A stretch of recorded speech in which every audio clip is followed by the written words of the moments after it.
Like, what the fuck going on? They talking about like I just played this out for the first time or something. Say, man.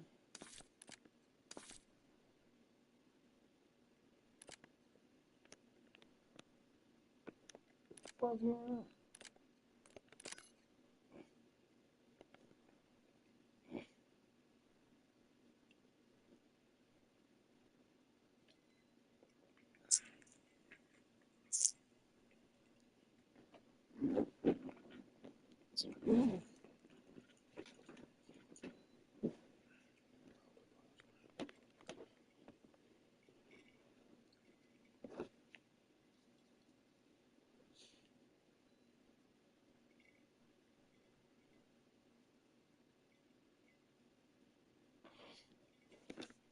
Fuck about no Beavis and Butthead, man. Dumbass shit. Fuck about putting bitches on.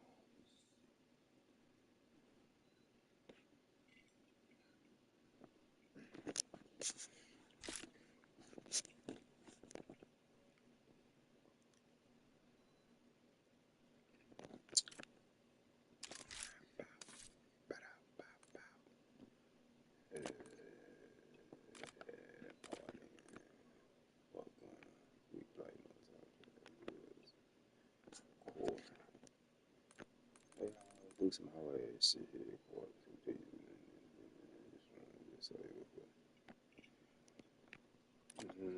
Fuck that. What steak out? Damn, I don't even know what steak out is. We're gonna try some team bird face off. Mercenary salad blood. Yeah, we can do all of them.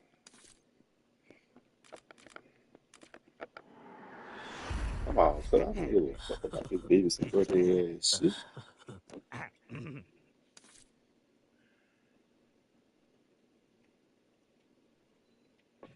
This has all been a complete and Maybe you can do that. What do you mean, maybe? I'm going to do that. I got the juice like that. No, I'm walking with you because you get to skip the line because of the appointment. And then you're gonna be the next one?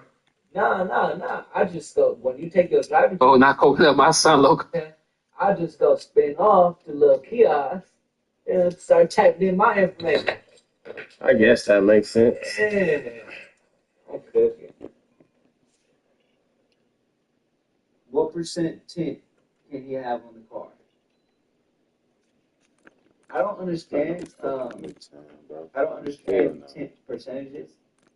Oh, I answered my own question in my head because the percentage of visibility. So 5% tint means there's 5% visibility, right?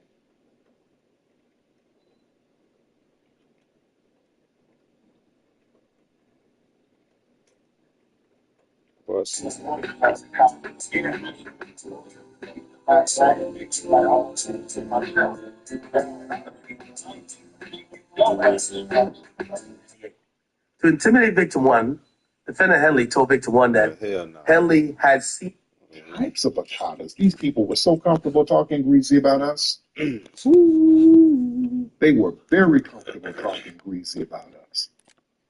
And we up here on some, we got to fight for our brothers and sisters. We on some, we all got to get together. We're saying that, but they online calling us all types of avocados and Jareers and Yanks and just everything. Yeah? And they benefited from FBA sacrifice while mocking the fighters. While we were on the front line taking risks, getting attacked, some people getting killed. My good brother, Darren Seal, rest in peace. The ops killed our brother, man. I mean, we had folks losing their lives out here. I hate it, man. I'm being targeted with all types of shit. We out here risking our damn lives. And then we see these immigrant groups reaping the benefits of it.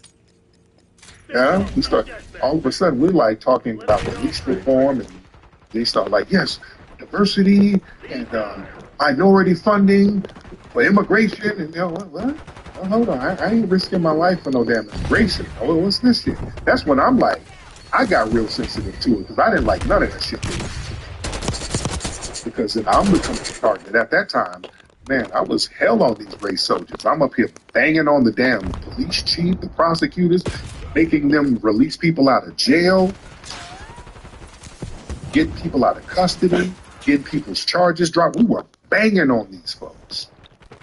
And then we were getting targets put on our backs to do that. And then all of a sudden, I started seeing folks hugging, killing spots, and I'm like, hey, man, what the fuck is this shit? I said, hold on, man, hold on.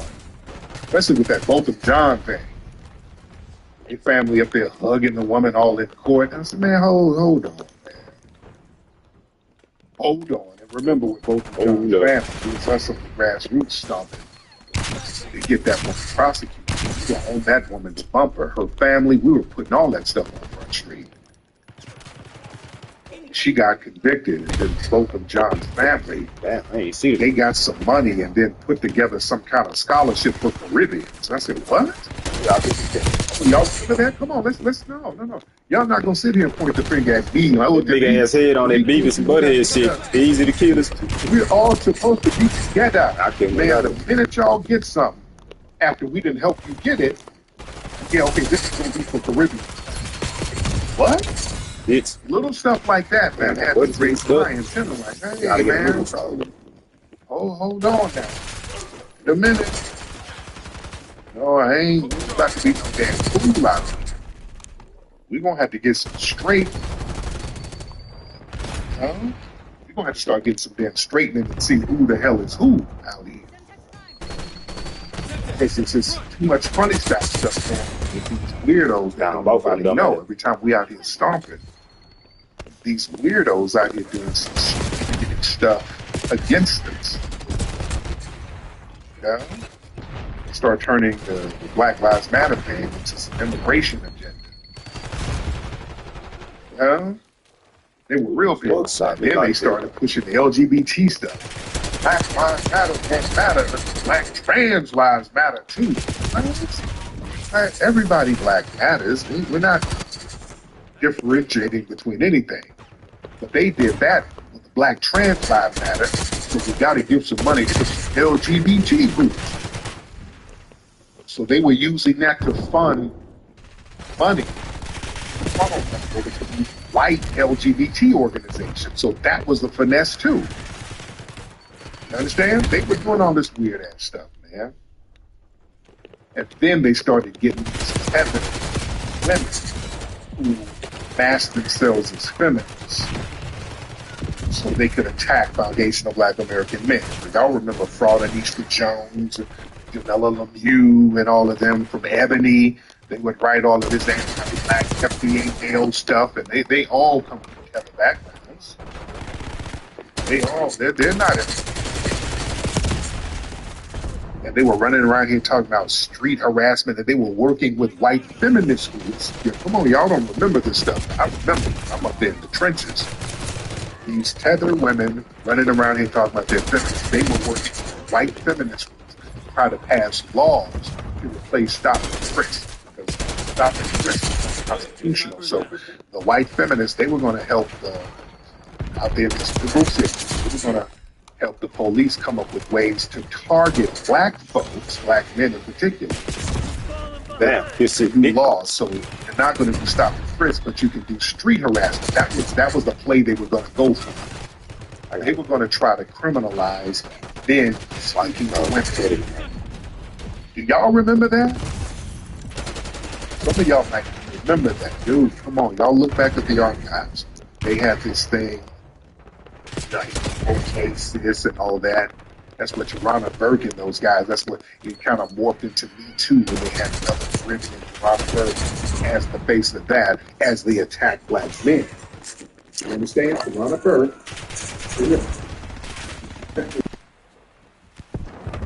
We started seeing a pattern here.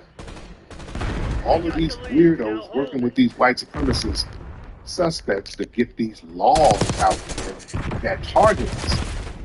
It was always these non-FBAs. We started putting two and two together. We were like, hey man, there's a common thread here. These people come from different cultures, and they sit up here and project a lot of weird stuff onto us so that we can be targeted.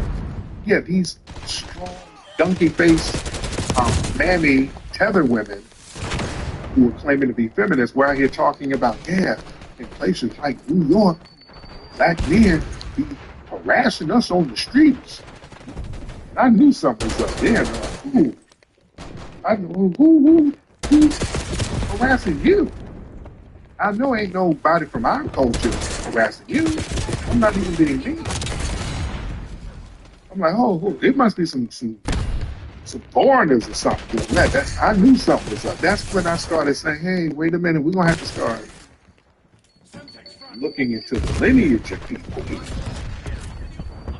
I ain't no spokesperson for nobody, but I can speak for foundational Black American. Ain't no FBA brothers trying to sexually harass no Toronto Burke. I think I'm safe to say that. I don't want to put words in everybody's mouth, brothers.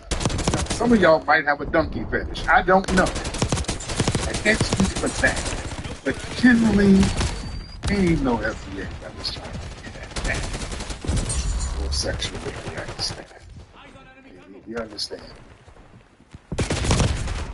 So we started to see these patterns, and we started to see that a lot of these immigrants, they made this little unspoken deal with politicians to kind of act as a replacement.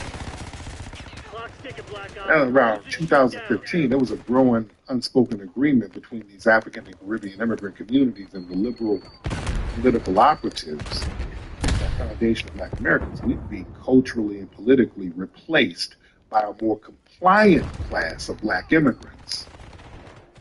And they would choose them, media appearances, nonprofit positions, all of that stuff. So that's why we could never get stuff done in the community. We doing all this stomping and riding. And the resources, like where the hell are the resources? It's going to these immigrant groups and DACA programs and all of this stuff. Like, what the hell? So the name of the game was to reframe what it meant to be Black in America without centering us in it. Native foundational Black Americans, without us being centered in it. They were actively, y'all would better understand, they kept trying to redefine what Blackness meant. Like with Obama. This was when Obama was in office, remember? Obama was in office. They're trying to rise up Kamala Harris. So we start seeing this stuff. And at the time, we started seeing the rise of this alternative media, like Gossip, Shade Room, Media Takeout, all of these entities, World Star, that would show extremely negative images of foundational Black Americans. They were all run by non-FBAs. At the time, nobody was putting two and two together. I started putting two and two together. I'm like, wait a minute. And I always say this. What made me put two and two together, these blogs, Madame Noir, that was another one.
Ready for correction.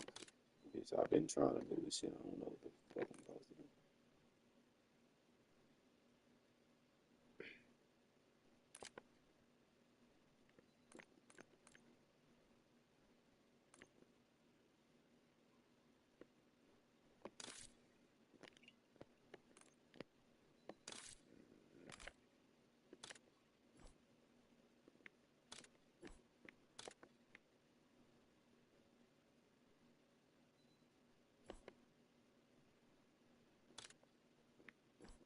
Alright, so now what the fuck, I mean, can I press the either right?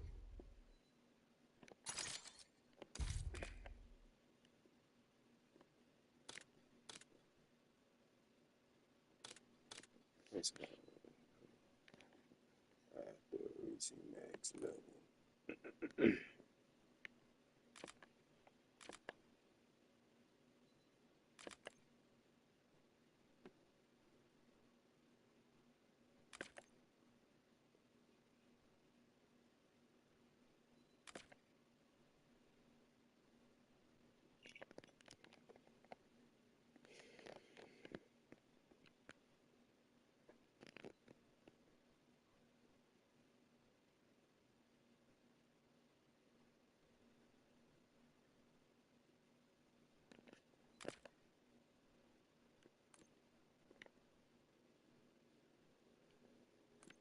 I don't know what the fuck I'm about to be mine. So when I get done.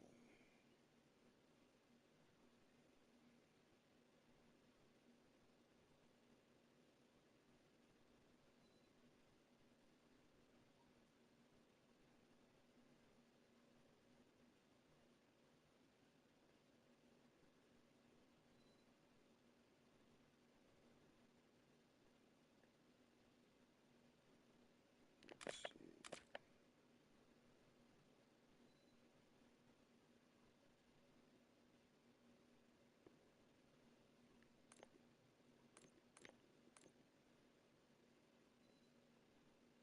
I don't know what the fuck,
what the fuck I'm doing? What the fuck? I shouldn't have just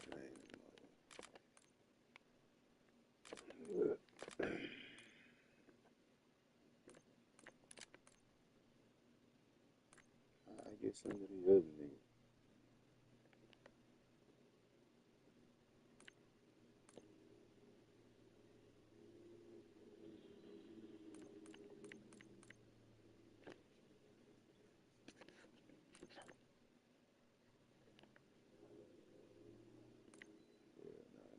Yeah,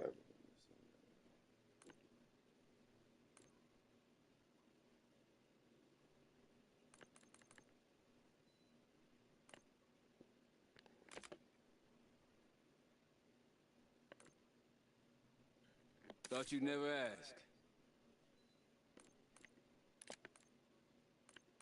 Yeah, party don't start till I show up.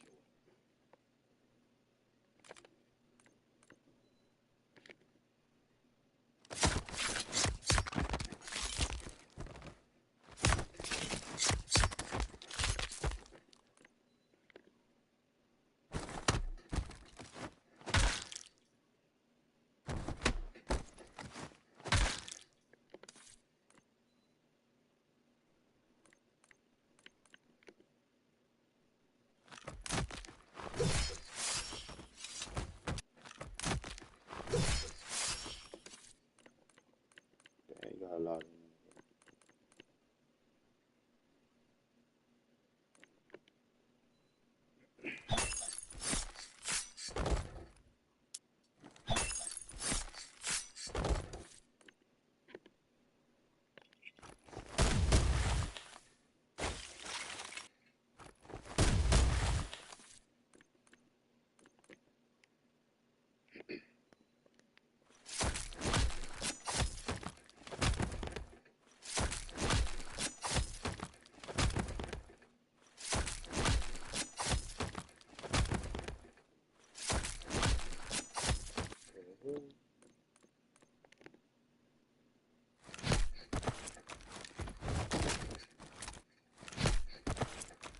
This guy handstrong? Yeah, let me get the fuck out of this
shit.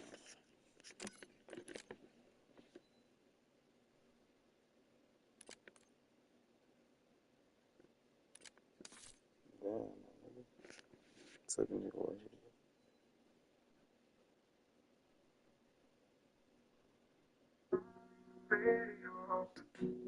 The delay. Here it is. Okay. Hello. Hello, everyone. Tariq, I'm glad you made it back home safely, traveling with your family. I was kind of worried about you out there, brother, with all the white folks out Oh yeah, there. yeah. Everything. Yes, ma'am. Yes, ma'am. But I'm glad you made it back. But listening to these immigrants, these tethers, I have to wonder. We're taught that a nation can. I mean, not that part, but you can't rise higher than your people. If your people are poor, hungry, and out of doors, I don't care if you got the money, and can do this or do that, you're still poor, hungry, and out of doors. No one man can rise above the condition of his people. So, when that bushmeat barrister want to come up and talk and do all that crazy talk and talk about black women and this, that, and the other, then you look at his country. And the first thing they get over here, if they not laying up with white women, they laying up with white men. They don't want their woman. Yep. I mean, so I just I'm trying to really get into the psyche and try to figure out, do they really believe what they saying, or they trying to make us believe what they saying? That's confusing to me. But they get up and they talk, and their country look like it's just that's just something that I wonder about. But I am enjoying the show. I mean, I'm enjoying the program tonight. But I just had to say that, they come over here and think they ride high and mighty when they really do. And, and they people back home is still suffering, and they don't care. They just glad that it's not them. Yeah. Yes. There you go. Thank you so much, beloved. I appreciate you. Thank you. All right. Good night. But yeah, the family hitting on some real heavy stuff about that. There's a lot of the lying and the deceptiveness and the deception that comes from everything. You understand? There's a lot of deception that comes from that. And then they come around us with those lying, deceptive practices. And we see it online because we've delineated. Usually the tether responses is just to lie and lie more. FBI, you niggas are opposed to just flip and lie all day. And it's foreign to us for people to just sit online and just be pathological liars. But we got to understand that mindset that comes from a lot of non-FBAs. See, and especially us over here, being a liar and dealing with people in real life, that's a dangerous thing, being labeled as a liar. See, there's consequences to being a liar, especially in the streets. There's consequences to being a liar because you got to come outside. You got to be around people. And if you got the reputation of somebody who can't be trusted, that's dangerous. People will put hands on you. But you see a lot of these folks. Oh, nigga. A lot of that indoctrination. And they normalize deception. Let's be real. Like in Africa, the Caribbean, these societies, they were controlled by the colonial European system. And speaking truth to power, you get punished. So lying, that became a form of resistance and survival. You understand? And as a result, a lot of these people, they were socialized to suppress their true thoughts and be deceptive in order to avoid harm from these people. While you the majority, and they could still put the smack. So that morphed into a normalized coping mechanism even after colonization basically officially ended. And now they got these countries over there, these places where the government corruption is just rampant, and truth really has no institutional value. You look at the leadership over there; it's always some scammy leader, right? You look over there because they put these puppet leaders over there. All these leaders are scams, so the scams are coming from the top. You understand? So all of that stuff becomes normalized, and everything is about finessing and getting over bribes, fake documents, all that stuff is normalized. So nepotism is usually the key to opportunity. Nepotism, a scam. So the public officials sit up here and lie, being deceptive, bowing down to European powers all the time. So the civilians, they adapt that same lying, deceptive mindset to a certain, not everybody, but enough. And in these societies, telling the truth, that's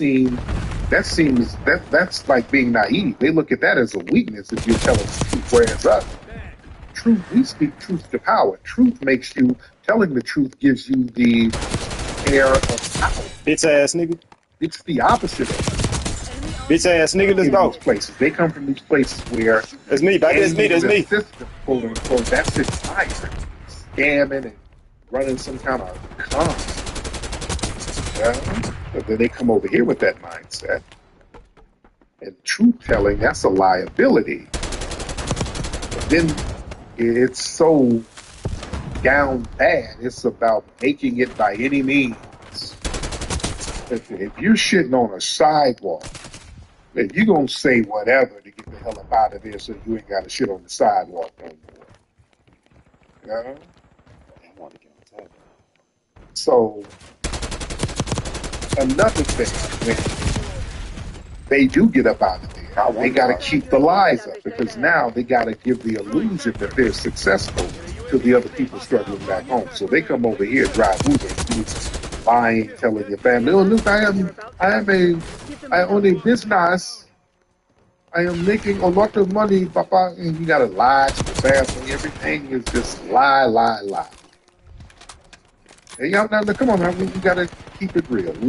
I'm not trying to beat up on nobody, but we got to understand where that lying, scamming mindset comes from, where we have to deal with these people all the time. And I'm pointing it out because we deal with lying feathers every day. Have to sit online lying about us. You FBAs, you are a hate group. You FBAs are MAGA. FBAs are Trump. Well, Whoa, this weak ass shit. saying it, just lying all like weird. It's very weird. Sitting there lying off on that stupid that ass. scam culture. Oh. Yeah. Yeah. Young in the game on that bitch ass. Yeah. Deception. They try to frame it as they're trying to outsmart the colonizers. It's like you're scamming other people who try to help you. And lying and scamming, they earn respect among each other for that shit over there. Among themselves, that's a positive if you can lie and scam. Because y'all have whole scamming institutions. FBAs, we don't have scam institutions. Y'all understand what I'm saying? We don't have little scam networks. We don't have little diploma mills. Yeah, we don't have that. We don't have fake nursing degree mills where we do all. We don't have scamming institutions. We're merit-based people. We gotta get it out the mud. Even if we wanted to have these little deceptive scam institutions, they would get infiltrated and busted up real quickly. But we don't even want that. You know, we don't mind getting it out the mud. That's part of our culture. Getting it out the damn mud is FBA culture. We've always had to get it out the mud. There were no shortcuts for us. Yeah, they had the bunnies like I'm Hugh Hefner. Watch a movie while I charge a test. Coughing hard cause I'm smoking pressure. Head down work, nigga, I ain't stressed. Niggas looking dead at you, acting like they ain't watch. I just ran up a quick 3 like Ben Wallace. Heat on my feet and keep heating my pockets. I'm straight for the money like it's a hard robbery. Bitch, know I'm chillin', know I really be vibing. Got the whole unit, the bottom at the top.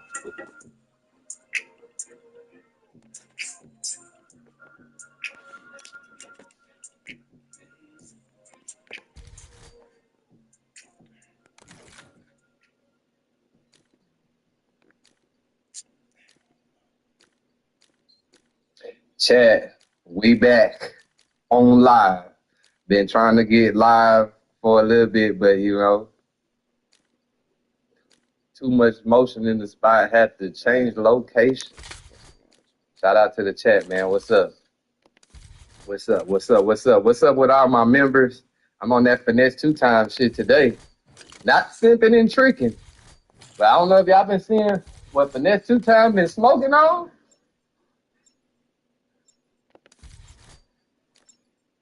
Finesse 2 times, nigga. Yeah. Yeah, I seen them big ass papers. That nigga been, yeah, I don't know how the fuck that nigga been doing that shit. Ha! I didn't know what to say. So it was like 3 or 4 words about to come out of my mouth at the same time, and then nothing really was coming out. But what's up to the chat, man? Welcome back. Appreciate the support. All the new subs, all the views, all the members, the new members, and the old. If you're an old member, no, I'm fucking.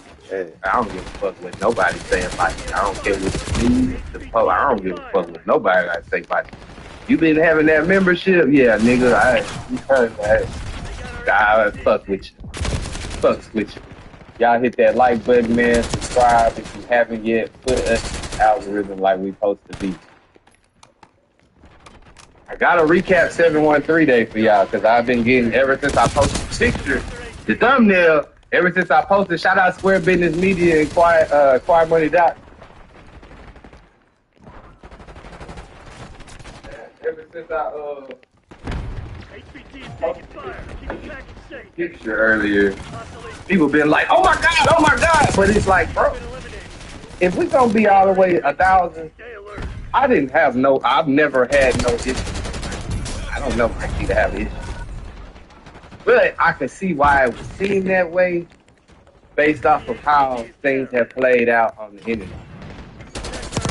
Hey, I'm just here to tell you, I don't really give a fuck about and I don't want nobody to take this as disrespect. But this is just the reality.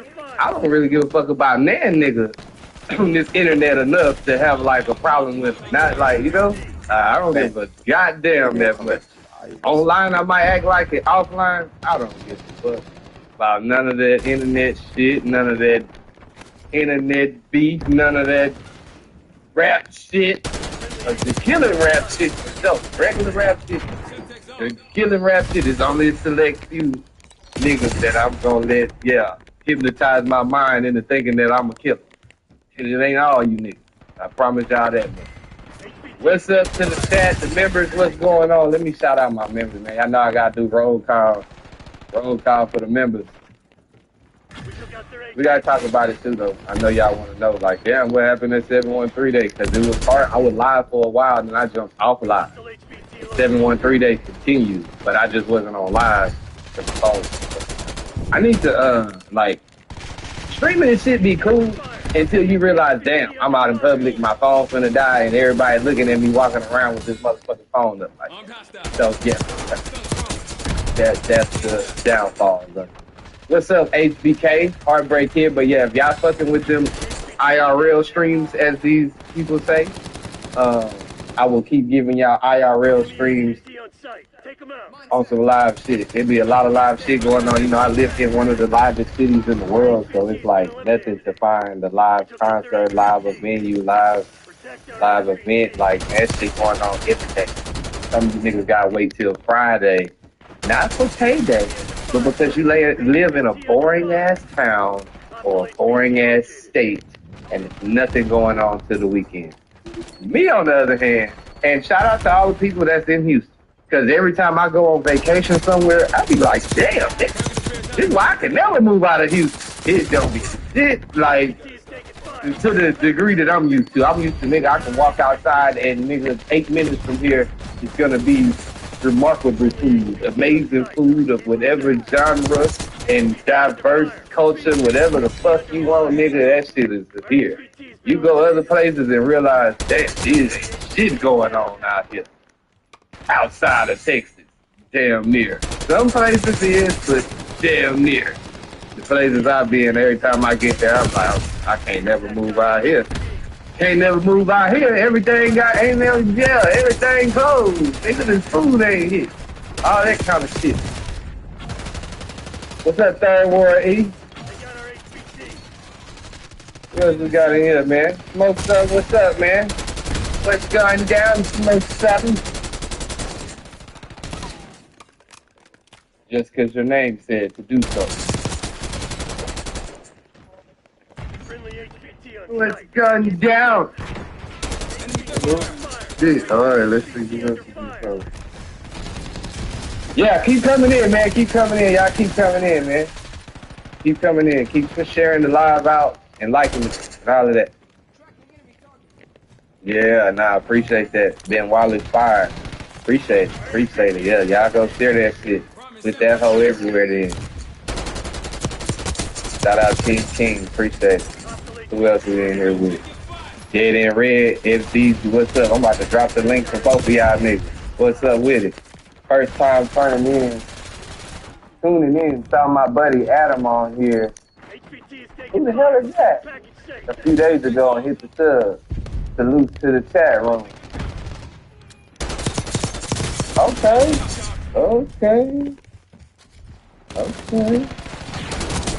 I don't know if that's the troll or if that's a real nigga on patrol. Nigga, what the fuck is he talking about?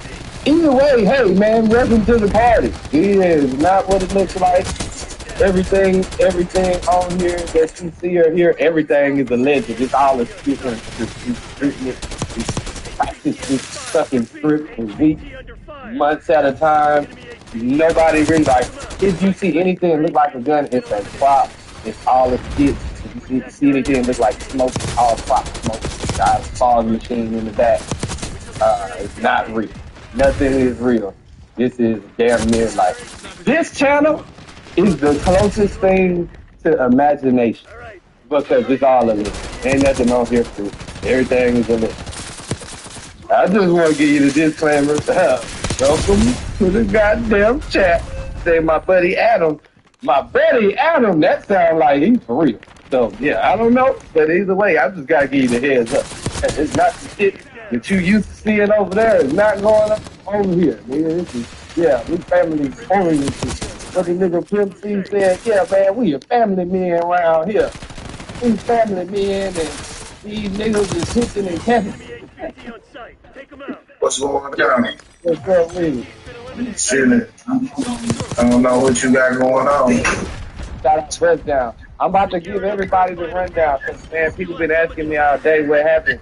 What was the, they're like, damn, picture out the blue. I thought y'all were beefing. And it's like, man, I don't know that nigga ain't no motherfucking beef. But nonetheless, let me tell y'all what happened. All right, so shout out Spliff, where you at? Cause nigga, for me to tell this story, I gotta tell the whole story. And Spliff might get mad, but it's all good. I ain't gonna lie to y'all, bro. Y'all niggas really get some goddamn suckers, bro, because when I really saw this shit going on, I was at work like a motherfucker. What's that 713 day? Hell yeah. I would have pulled up. Yeah, nah, I didn't, to be completely honest, I didn't really know shit was going on until Spliff had hit me and was like, man, it's... Huh? Dead in Red, what's up with it? Speaking to my nigga Red. What's up, light skin? What's up, light skin bald head brother? Man, what's up? You been acting funny since a couple of weeks, nigga. I've been on sabbatical. Okay. Hey, okay, Chad, so look, this was played out, you know, so I pull up, I'm there for like, what, an hour and a half, maybe, however long I was on live, Chad, I'm there for like an hour and a half before Spliff show up. He hit me with one of the old nigga okie dokes. Yeah, I'm on the way, man. I'm on the way, nigga. I got there. I'm like, man, I'm here. Where you at? Yeah, man, I'm goddamn getting dressed right now. I'm about to shoot that way. So, yeah, nigga, it's all good. We go in there. We doing our thing live. Shout out to everybody that was there. 713 Day, H-Town. Woo! All of that. So, boom. Fast forward. Flip. Fast forward. Flip up. We got them in there thugging. We watch Quiet Money Dot perform. We networking. We working. We messing with everybody. Doing the thing. As we are damn near, I think we heading out at this point. I feel like at this point we was heading out. As we heading out, I want to say Mike D was headed in. Him and his team. Well, yeah, his team was already there. They had a table. I ain't gonna lie. I don't know how they finessed the setup, but them niggas had the front table. They had the best place to set up in the whole building. Not gonna lie to you. But yeah, that's not the point. The niggas come in, we coming out. As we coming in, all right, boom. He dipped. Mike D dapped Spliff up. I think that was Spliff getting dapped up. Anyway, whoever it was getting dapped up, I'm the second nigga getting dapped up.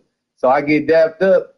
As I'm dapping him up, like he said, like he dapped me up and says, "Are we ops?" And mind you, right after he said this, then we got like I said, Spliff right here. I don't know if Spliff got the dap up yet or what at this point. It might have been somebody else. Because the next thing, the next series of events that took place, I couldn't believe it took place. Oh shit. And I gotta say, Mike D, you hold my nigga Spliff. I know we ain't leaving or no shit like that, so don't goddamn have them niggas saying, Pico said something about it. No, you hold Spliff, bro. Spliff was trying to greet Mike D. That's what it was. He was greeting him. And I want to say, like, after he asked me that, because he asked me the are we ops question. As he asked me that. Wait, who asked you as you ops question? Mike D asked me that. That was like the first words he said to me as he's like, you know, as we dapping up. He said, "Are we ops?" Yeah, it's like. Hey, my audio good. Yeah, I hear you clear. Bitch ass nigga. Hey, bro, be quiet, man. So, as he asking me that, I guess, you know, Spliffy, he may have had like prior history, nothing bad, but you know, like he's speaking to Mike D, he's saying, "What's up?" Da, da, da, da. He maybe recounting some old memory shit that's been played out. Nonetheless, Mike D look at that nigga and say, "I'm having a conversation with this man. Hold up, I'll goddamn talk to you in a minute." To me, I'm like, damn. Because y'all got to be there. You follow me. You got to be there. We right at the entrance to exit. It was a whole lot of, like, that whole moment, it was like time stop. I was like, that. Time stop. And then the conversation continued. And I ain't going to lie, it was nothing bad that was said between me and Mike D. Nigga basically said he knows that this shit is WWE. He don't give a fuck what niggas say about him. Shit like that. He did say, he did, huh? Niggas be saying that was giving a fuck the whole time. Niggas be really mad, you know what I'm saying? I don't see Mike particularly, but you gotta believe, like, oh yeah, no, for sure, for sure.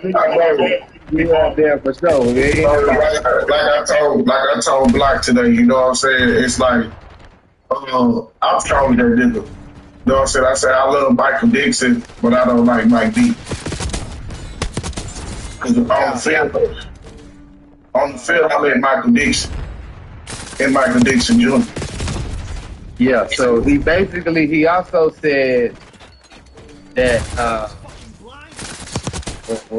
I guess y'all had already did a podcast together or something along the lines of was starting to do one, and the nigga say he like left in the middle of it because it's too much like talk going on, things being said that it's like, oh shit, it's like I can't just sit. Like, you know, it was a lot of shit being said. I guess some shit that maybe he felt that didn't align with the type of content that he's trying to do. And again, this is just because I already knew y'all this ain't to try to start no shit and no shit like that, but just to there was no disrespect on either of y'all's things. He didn't disrespect either of y'all. I guess it was just something that happened. Maybe that first encounter y'all did a podcast or a meeting about a podcast or something like that. It said it was like certain things being said that just didn't align with, I guess, the message he's putting out and the content he's doing.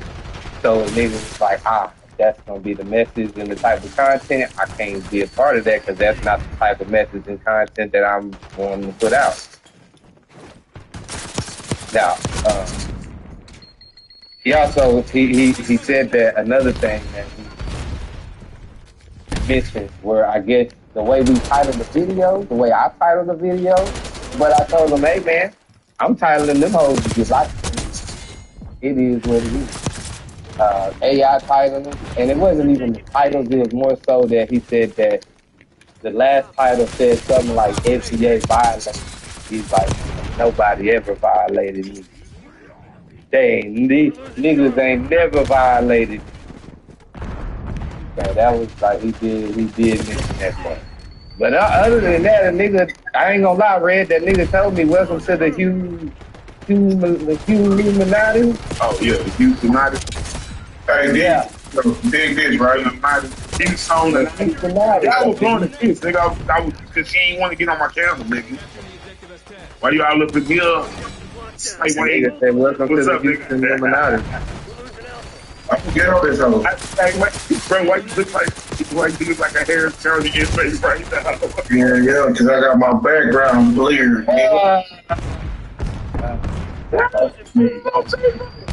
What the fuck stop doing? Do that.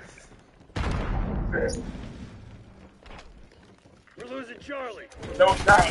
Now, I left the part out. One thing I didn't agree with that Mike D said in the conversation was like he don't mind the back and forth, but it was a slight. Like Nick threw a slight out there. He was like, I could blow y'all up by responding, and it's like, you know, if you respond, nigga ain't tripping. But I just don't. This is the part that's like, you can't say you gonna blow a nigga up because as far as the media shit goes, a nigga done went past a lot of niggas in this shit 2-3 times already. I just don't pop it. But I could pop it for real, and I didn't get past nigga damn near everybody that do media other than, you know, my nigga Big Ant do his thing. He's doing his thing for shit show. Niggas can't take that away. But a lot of media rooms, the nigga did that. I got 65,000 dollars. How you get 65,000? Well, 75,000. 75,000, so I got it. So that's the only point. It's like I don't want no nigga that feel like they can blow me up or think they can blow me up, man. Nigga, I put this work in every day. I don't ask no nigga, man, please promote. I don't ask no nigga to do none of that. I put this work in, been putting this work in. I edit all my own videos. Have edited all my own videos. I like not to say I don't have a team because y'all looking at them niggas on the screen with. But when it like the production behind the scenes, shout out Jordan too. I got another video. In terms of editing, I do all the sync, all the audio. Huh? Jordan. That was the nigga who filmed it. Motherfucking cameraman. Oh, you talking about home? Yeah. Oh, that's little bro. Yeah, bro hard. And he doing his thing too. I never face that. Hey man, you saw your ops today, bro. You saw our ops today. When that nigga said that shit, oh, he locked in for like. Nah, he cool in the pit. Yeah, we ain't. Say. I ain't gonna lie to y'all, it's beautiful what's going on with us right now, you know what I'm saying? And,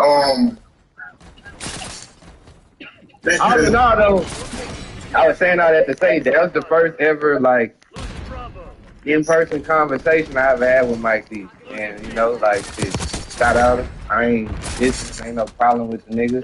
I respect a nigga for coming to speak to me in person and not, like, acting like he don't know a nigga or, you know, any of that shit. I respect that. I fucked with that. That was real. So, just salute to you for that.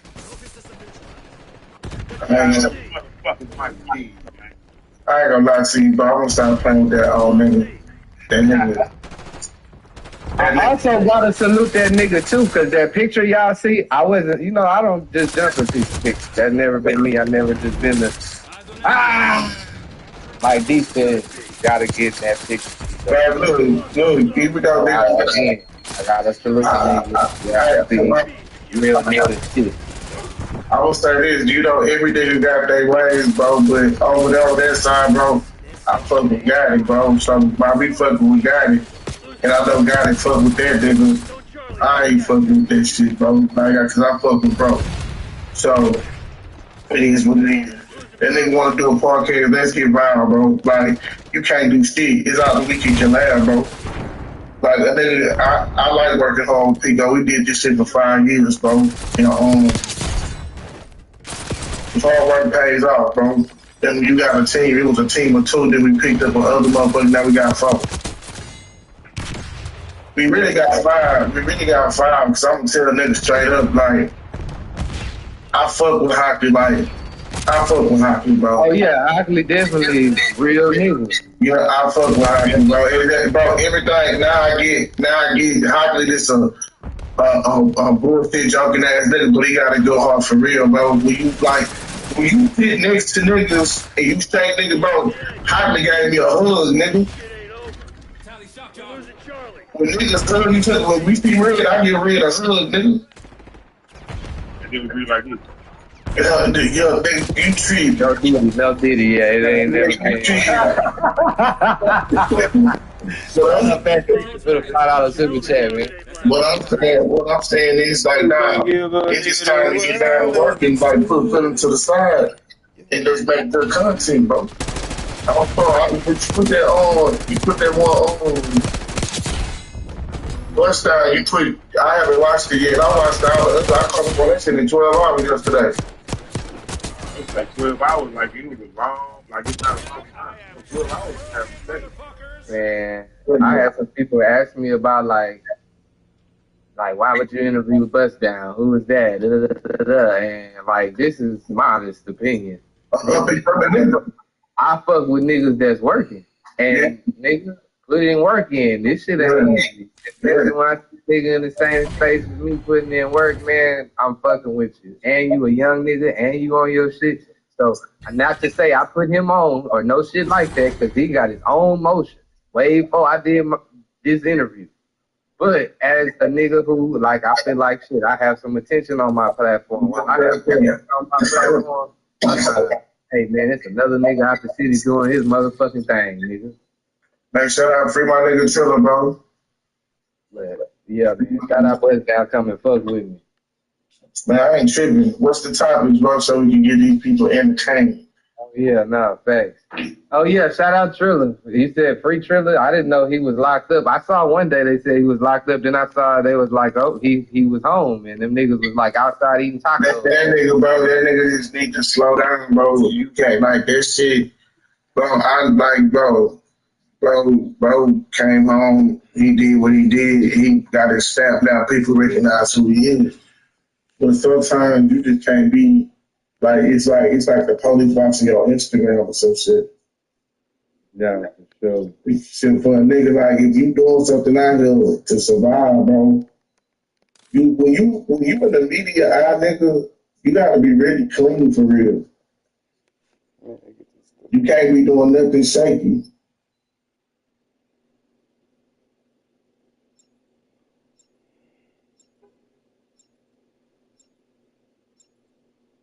He's supposed to. Get the book out.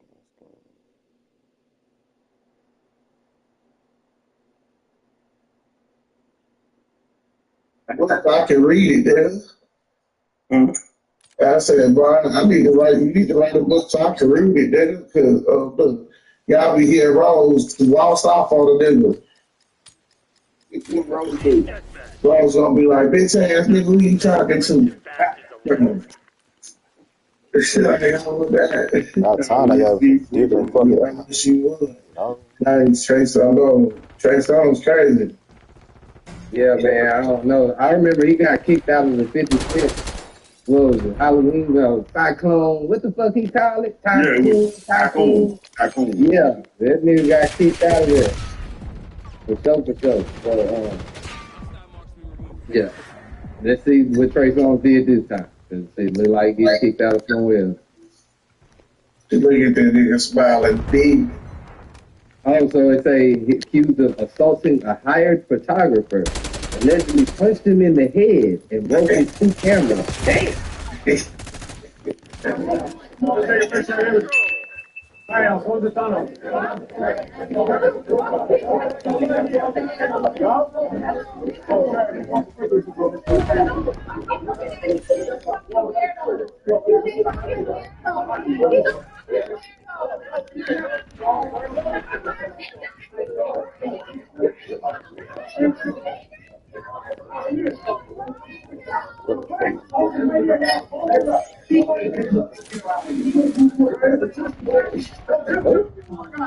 don't give a fuck who it is. I don't give a fuck. If you see it's dramatic. That sounds like the beginning of a mixtape when niggas be like, dramatic? That nigga say, you see it's dramatic. That nigga got shit. And I ain't gonna lie to you, Pico. They deserve that shit. Like, bro, if we go through this shit, why the fuck you got a camera on, bro? Why is you recording me, my nigga? I would have did the same shit. And now I'm gonna sue your motherfucking I made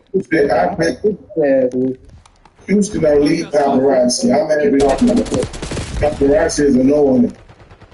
Oh yeah, now for sure. If a nigga just standing outside your house waiting on you to let the garage up, as soon as you let the garage So, hey, we need paparazzi. You know why? Why? Because all the niggas we be seeing who gay, or all the niggas we be the whole ass niggas, paparazzi give you the information right now, photos of them doing some whole gay ass shit. Like, you sound like a shit like the hood TMZ. Them people don't even tell you. You know what I'm saying?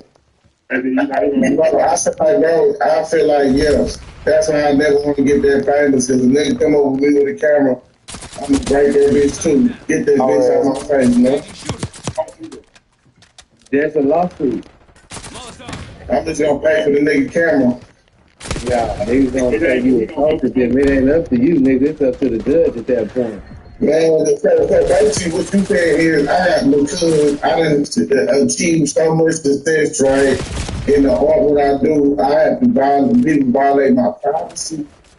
Yeah. Now you gotta learn from Kanye West, Mr. Punch the paparazzi himself, nigga. I'm like, look, it's like, Pico, you got to laugh. I'm a student in the gang of these guys, bro. Like, I'm not gonna lie to you. I like Kanye West's attitude, bro, because stuff that Kanye West be saying is for real. And people just need to pay attention to what Kanye West be saying in his messages. Would you wear his outfit with No, not. That will make the nigga weird. That will make the nigga weird. And but they hold let me take a picture right here with the owner. Hold on. So which one is Trey Songz? They got the arrow right here, and it's the owner. Okay, so Trey Songz.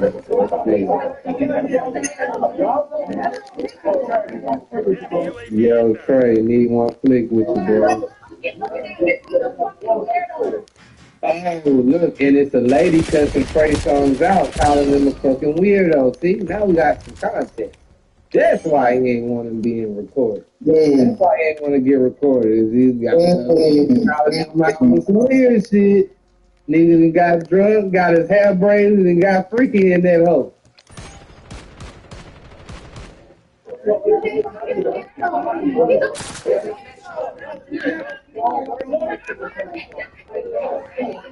Yep, he calling him a fucking weirdo.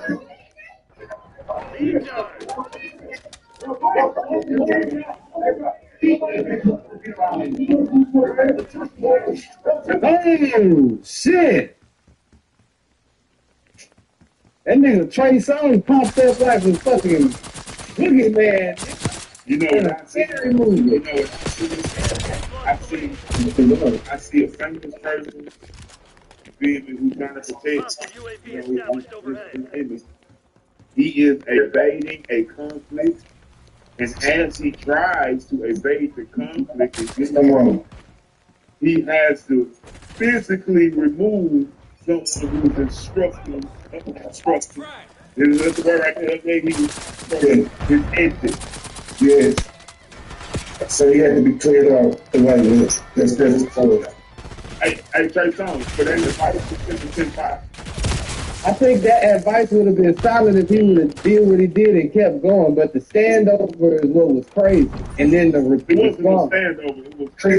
It was the video ended. Yeah,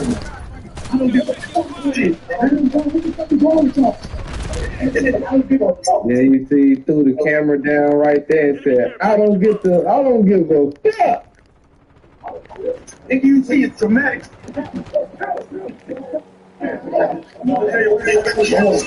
Somebody got a video. Hold on, I'm taking over the fifth after that video. What I'm saying?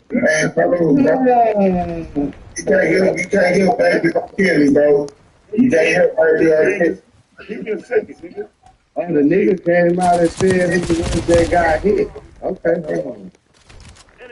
He gonna be like the nigga who Cassie escort. He said, I've been doing that for the longest.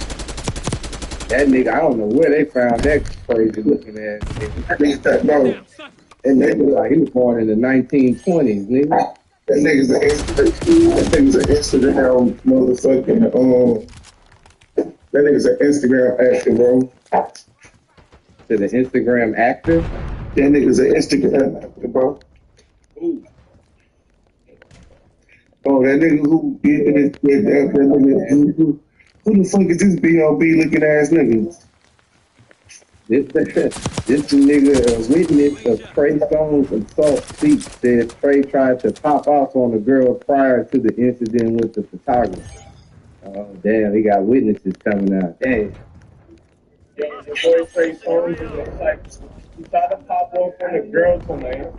And because he tried to pop off on a girl tonight, so somebody was recording him. He smacked the phone out of dude's hand. And then my man was recording, you know what I'm saying? He forced up to my man. He ripped the camera out of his hand, threw it on the floor, and grabbed the nigga by his head. It goes recorded. Oh, yeah. Yeah, bro, fuck yeah, niggas, bro. Listen, bro, nigga, they happy than the motherfuckers. Yeah, them niggas for sure happy. Trey Songz, bro. No, 95 Air Max on. Them niggas turn the fuck up, nigga. Trey Songz, punch, nigga, we gonna get a set. Don't fuck with. Everybody is under distress. You feel me? And he is absolutely terrified of being dignified. So, man, bro. Right. While my client panic, he's human. He has the right to panic. I ain't gonna lie to you, bro. The venue didn't provide proper security detail. And he felt his fear for his life. And you only go come out on him first saying something He crazy. felt like he was trying to be set up. Hey, bro, the venue failed because they did not have, or the client did not have nobody to de-escalate the situation, remove both parties, separation. Look, So, if people walk on the pitch that long, that means they let it that's happen. what I'm saying. The female was, I know it. So this is what I'm saying, bro. If I'm a Trey Songz, right? I'm saying, like, bro, with the status that he got, right? The status that he got, right? I wouldn't be trying to get into it with no fucking body out there, bro, because at the end of the day, look how the nigga said that shit with a devious smile, bro. Yeah, we going to court, bro. We going to court, bro. The first thing niggas want to do is that's what them niggas out there to do, to provoke a nigga so they can go to court. They probably know the bitches that he was fucking with. Man, bro, look, at the end of the day, that's why that nigga, you see, that's what niggas say, see, you make that song, sex ain't better than love, and you haven't found nobody to love you yet, bro. That's why you need to get you one female, bro. That sounds very stupid because he ain't living that shit because he goes, I'm gonna say sex is better than, I mean, well, nigga, what kind of love? We talking about like mama love, sister love. yeah, you know what love that nigga talking about. You talking about love from a bitch. Love from a bitch. Oh, love from a bitch? Yeah, from love from a bitch. Sex is a form of love from a bitch. Man, come on, bro. Bro, you can't wake up every day and be that freaky, bro. You ain't being that freaky waking up for success. You just being a regular horny man who wakes up with a good booty in the morning and looking for a hole to put it in. You understand? I can do all that, bro. Okay, if you want some energy, sometimes It is energy. You know, fucking is a sport. yeah, nah. Yeah, fucking is a sport. I can't get that much energy up, bro. Every girl that you fuck is a game. You feel me? And there's championships and there's finals and shit. So damn, How long can you keep her in rotation? Reed, you about to get an OnlyFans? Who now? You about to get an OnlyFans, freaky man? No, you don't want to OnlyFans. They want to see your feet, they said. Bro, how you? Bro, you see me? You the one with the sandals, nigga. Yeah, no, I ain't wearing no barbecue 3000s, bro. Yo, not since gently, you know. Yeah, like got me for bro. We y'all gonna leave me alone about that man, bro. I was just making a point about you. Yeah, that's what I'm saying. I remember back in the day, I used to be like, You can play keep up. Mister, just keep up. You might be going. You might. They fucked up my shit.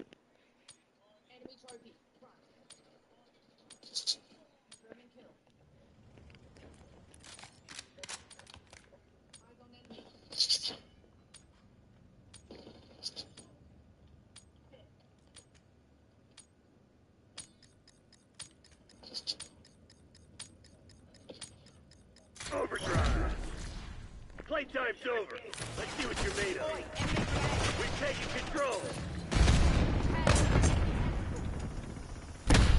This shit ain't working. We've lost the advantage. Enemy impact grenade.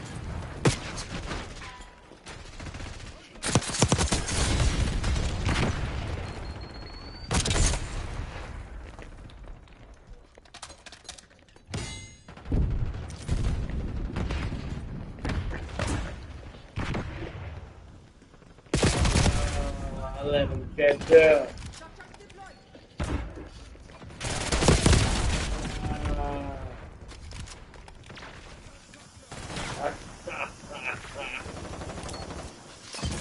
I let him catch up. Hostile use tracking. Fucked up my mojo.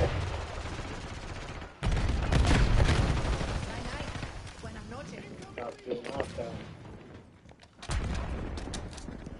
Stop hiding.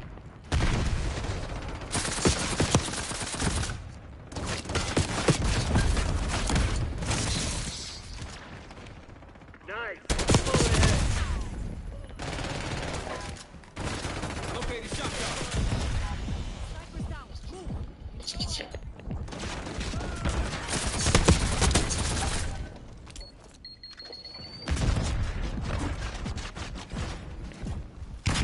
Falling behind. Enemy show zone. Check that aim.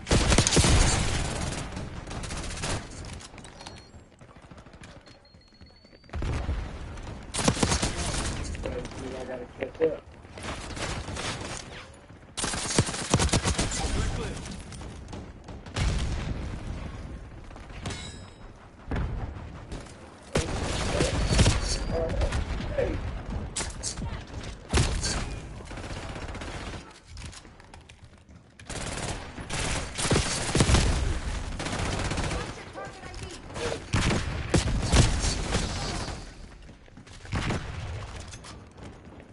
Tally shock charge.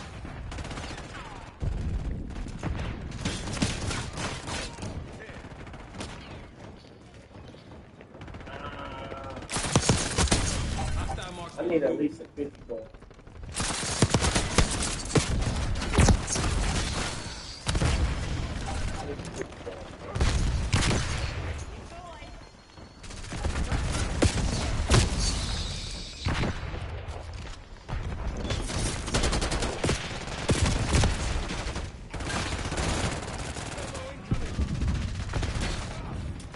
Located shot charge. Clear.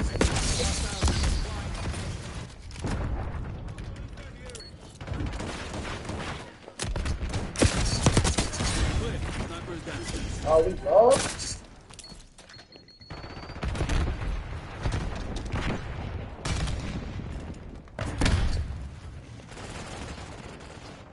What the freak, bro?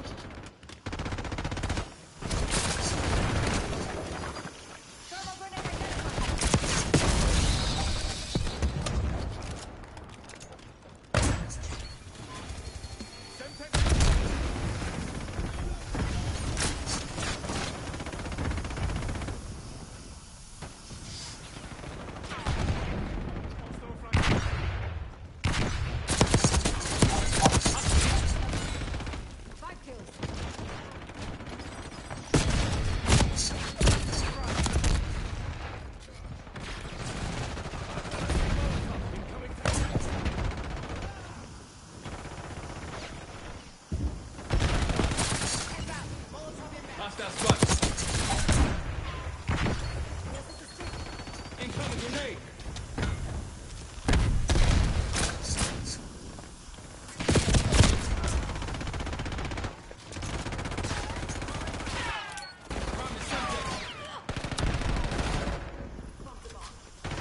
Tally thermal grenade.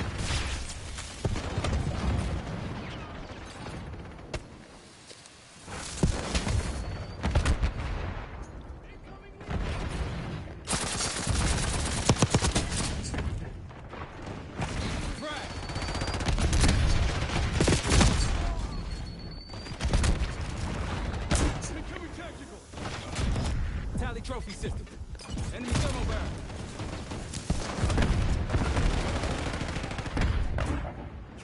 Oh, damn.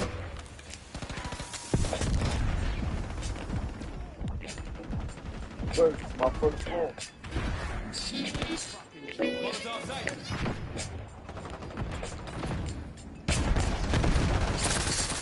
I'm going to my first one. Since my very first day on this earth, I was scared to watch you. That's the birth child would make my life worse. That's what hurt you ever understood. The 12 seats can't grow. She wanted your soul because you know what you had to do. And so they victims of a world they never came to. Understand? It's not a day coming. Sometimes got sleeping on the dead end, dropping with the door running behind. Ain't no love in the hood, only voice no love letters to the head sitting up. All the babies that died on the table wasn't able to breathe because the family wasn't able to name all the same. All I could do was my dad and my last name. Cause in the tank, things change, living up and down. It's hard to see, walking with my head down. Flashing trams, what the meant to be was I wrong. But I never know, so I carry on. For the young and dumb that wasn't born. Words to my firstborn. Yeah.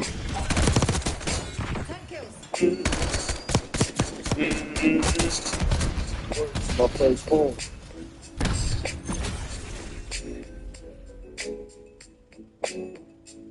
My nigga nuts on. These are the words to my firstborn, and they can talk to you, boy. See, I'm just another thug nigga trapped up in this ghetto life, an endless hustle. Struggling, trying to settle right, and doing dirt ain't saving me. But the streets is the only thing paying me. Feel me? Running with cheese, stacking G's, stacking E. Rob life till these motherfuckers whack me. Stacking greenery, thugging till I die. Shaking up so much, shake I'm getting high. Got the feds on me, and they label me a bad trip, thinking I'm the reason why this nigga got his hand on the run. Then daddy got a back the gun. Cause these niggas never make you the last one. About the futures, the jealous bitches and things you gon' be selling them. Welcome to life, and if I die, remember that it's all up to by your side and be kind. Don't be a loser, choose your dreams, do your thing, go solo, cause no one's a twist, you got my shit's fast. Open your eyes, don't let these haters get you. Roll up and tension, my words to my firstborn. Words to my firstborn. Feel me? Nigga don't know what's gonna happen. Tomorrow,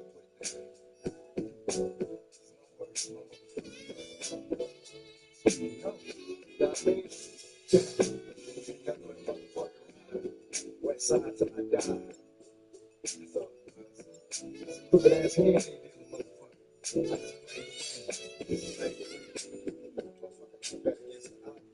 Okay, so when you complete level 55, you can't just reach level 55. You will be able to prestige. When you've done level 55, you've completed it. What you want to do to press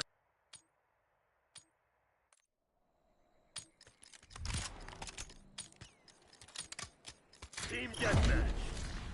Destroy the enemy. I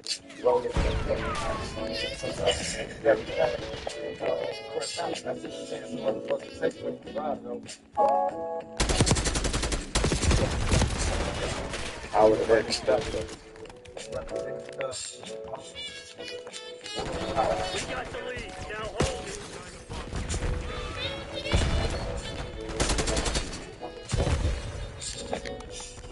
I was taking some down in this game.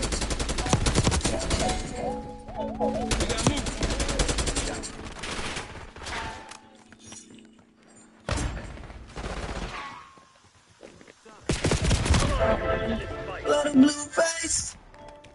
I just let him blue face. Slum baby.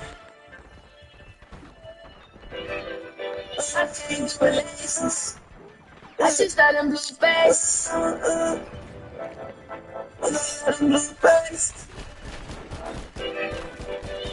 To me, I show him no emotion. These niggas ain't loyal, I can't show him no devotion. If I ain't feel that, I have to put a play in motion. Now I'm living like I'm Jill Scott, my life is golden. She never let that bitch meant to be stepping the whip, ain't giving no call up. She's always never enough for a nigga silent member. I got left in the rug, never change on nobody. I always step in the bucket. If we gotta say nothing, watch how I pressure him up. I'm so say how much I'm hard, they hate that I come hard. I can't let these niggas have no heart. It's all in the games to the homies on your yard. You don't want drama, let nigga play your part. If you don't really know, that's how you play your part. Nothing's not a bitch and I ain't gon' start. This is lifestyle is dangerous. But it's because I'm young, rich, and famous. If you want it, gotta take that. So fake love, I only let them blue faces. It's contagious. I'm on it, I'm chasing. They ain't showing no love, it's all hate. The only thing that I love is blue face. Banks are the fake that account them shell case. They young niggas that do you in barbation. My eyes red, I just woke up from a bloody dream. I grab my bitch and grab my gun and say don't never leave. Till my homie hurt the buck when I was 17. Take away my pain, I just pop a Percocet some lean. Nowhere near perfect, but I'm solid. Just know these streets can make a nigga violent. If I'm gon' slide on that nigga, I'm moving silent. Don't like to be around nobody, I fly in private. They throw it in the I put two in the city, my plan to fuck up the scene. Lay up and count me a million, baby. Fix already bands and anybody. This is lifestyle is dangerous. But it's because I'm young, rich, and famous. If you want it, gotta take that. Your fake love, I only let them blue faces. This is lifestyle is dangerous. I'm on it, chasing. I'm in my faces. Sniper's down. Move up.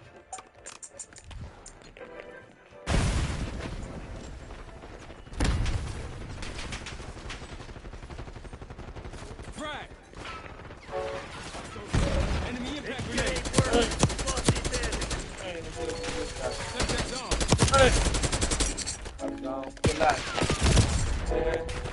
He's in my room one day, staring at the wall.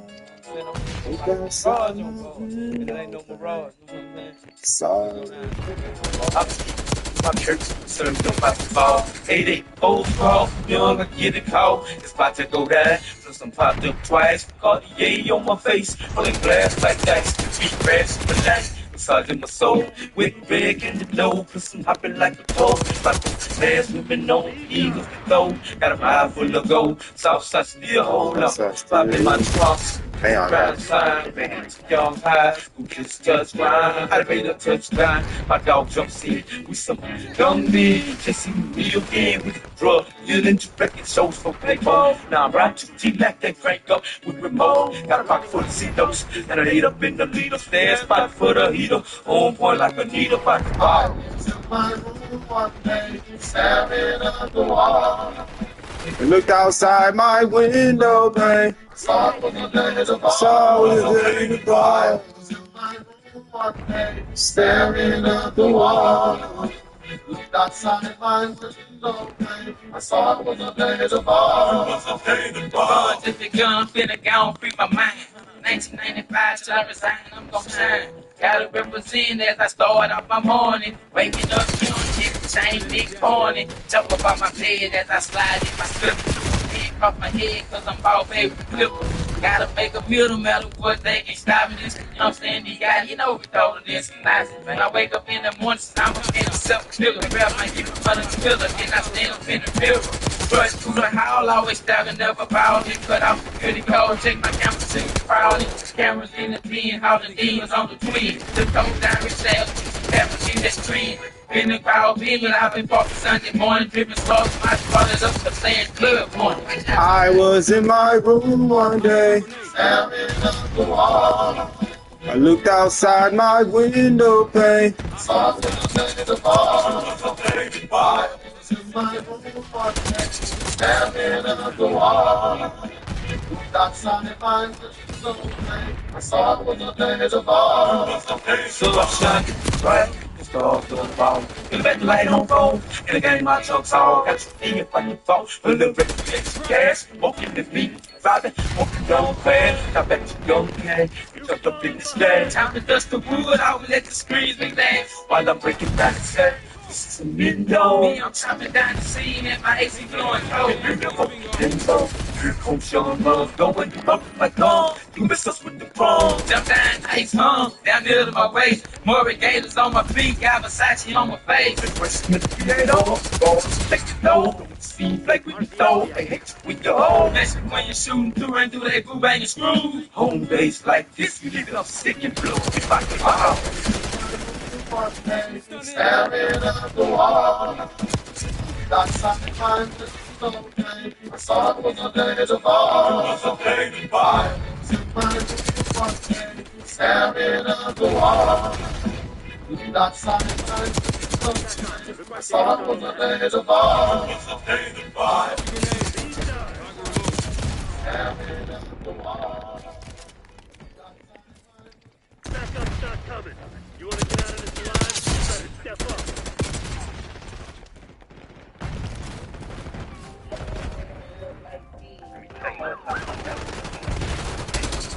The thing is that they try to catch a nigga and act like it never catch a nigga because I'm too steps ahead, you hear me?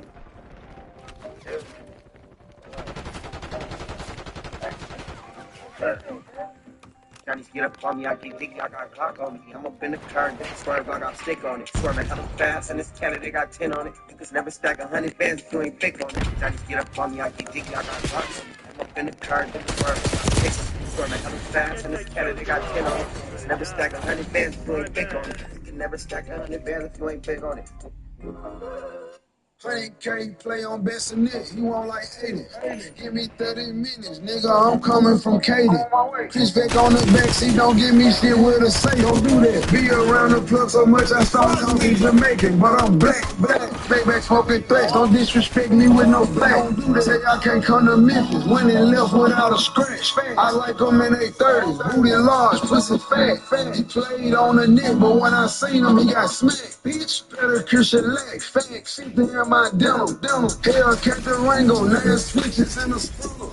Ate a fish for dinner, oh, it's off for breakfast. She like to run my hair, so I remind her of a mess, man, Flipson. Come and fuck with me, I miss your blessing, push blessing. Tell that little bitch out that she too nasty, I'm jealous. Tell her buddy out cause he was sexy, I'm sexy. Fans for protection, she fit, and she let me fuck her anywhere, cause I'm the shit.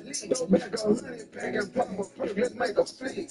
I've been listening since a chick. I've been listening since a young. I come from the streets to get you set up by a junkie. I'm funny. If my niggas swing, then we jumping. I'm stomping. AI with the scope, I have them crumping. Can't function.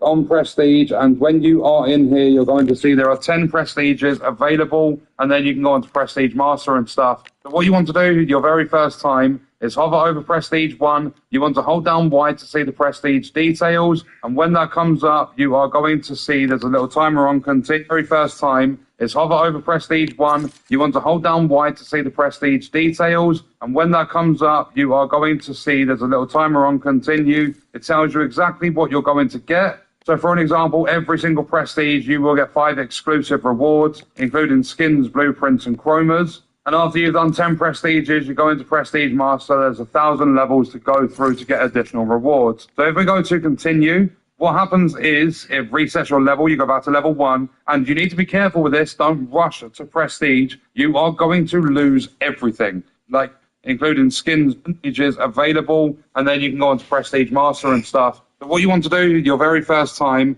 is hover over Prestige 1. You want to hold down Y to see the Prestige details. And when that comes up, you are going to see there's a little timer on continue. It tells you exactly what you're going to get. So for an example, every single Prestige, when that comes up, you are going to see there's a little timer on very first time is hover over Prestige 1. You want to hold down Y to see the Prestige details. And when that comes up, you are going to see there's a little timer on continue. It tells you exactly what you're going to get. So for an example, every single Prestige, you will get 5 exclusive rewards, including skins, blueprints, and chromas. And after you've done 10 Prestiges, you go into Prestige Master. There's 1,000 levels to go through to get additional rewards. So if we go to continue, what happens is it resets your level. You go back to level 1, and you need to be careful with this. Don't rush to Prestige. You are going to lose everything. Like, you literally start off at level 1 all over again. It's going to explain everything on this screen. So you're going to see you get exclusive Prestige rewards. Your combat stats are going to start fresh every Prestige, but you can see your lifetime career stats and stuff. Items acquired from the Battle Pass are never relocked. On the left side, your level goes back to 1. All level unlocks are going to be relocked, so you have to start all over again. However, you keep your progress. All your weapon levels, your operators, your challenge progress, your mastery badges, your weapon builds, and your customization and stuff is going to be kept. And then you also gain a permanent unlock token so that you can instantly unlock something at any level that you want. So if we do continue, it's going to basically give you a bunch of screens to make sure you're definitely ready to Prestige. So if we hold down A and we go into Prestige 1, then once we have Prestige, we're going to use our unlock token. So you'll see we are now Prestige 1. If we back out of all of this, I've just got an achievement for it as well. If we now go to weapons, we go to loadouts, you'll see that everything has been reset. And if we go into, for an example, custom loadout 1, all of the guns are locked again. We have to unlock every single one of them. However, you're going to see that my XM4 is level 48 still. And if I click on it and select it as the gun, then go to the gunsmith, you'll see I've got all of my attachments and everything for it. And all of my camos and everything are still unlocked. So with that unlock token, the permanent unlock token, if we go back to... The main thing that fucks us up as niggas is the main thing that fucks us up with everything is niggas. We don't got no order. We don't work together enough to establish order. Everybody wants to be individual. You know what I'm saying? Every other race does that better than niggas. So that's why nothing niggas do really survive. So, but on that note, yeah. It said 50 Cent put up this post right here. It says, Pop, first he went in the airport with a gun and was popped and panicking. Now he on tape telling on his friends. And 50 really don't give a fuck, so you know this is bad. 50, go ahead and do a spin-off of BML, and then you can reenact the real situation, and then you make the nigga who in jail the star. He went to jail because of this nigga, and he went in that bitch, you know what I'm saying? And he rocked out with his contact as a young nigga. That'd be a throw that serious. You know what I'm saying? Make the victim the star now. That's funny as hell. Yeah, 50 Cent gonna be the #1 troll, especially with this. That beef had kind of died down for a little bit. You know, when Big Meech first got home, that whole little first week or so was all that was talked about was 50 Cent and Big Meech beef, and then Lil Meech beefing with him. And that shit kind of died out. Yeah, because 50 ain't finna be goddamn nigga 50 around this whole multi-million dollar dude and all kind of shit. Nigga, you was feeding that nigga. What the fuck I look like beef with nigga I'm feeding? Bitch, I'm gonna fire you and stop fucking with you. I'm gonna talk shit occasionally. People, I ain't got to beef with you, nigga. You been mixing me. The fuck? Yeah. Look, y'all seen this? It was this lady, I guess she worked at McDonald's and she made a video before she went and took her manager out the game. Like all the way out the game. That's the one who went and shot the lady at work? I think she had stabbed her some shit. Stabbed her 15 times. Yeah. Allegedly. But she looked at it. I got sent home early yesterday. I got sent home early today by the same person. I'm telling you, she's a bully. This isn't funny. She needs to understand that just because she's a mother and got children doesn't mean that she can come in the store.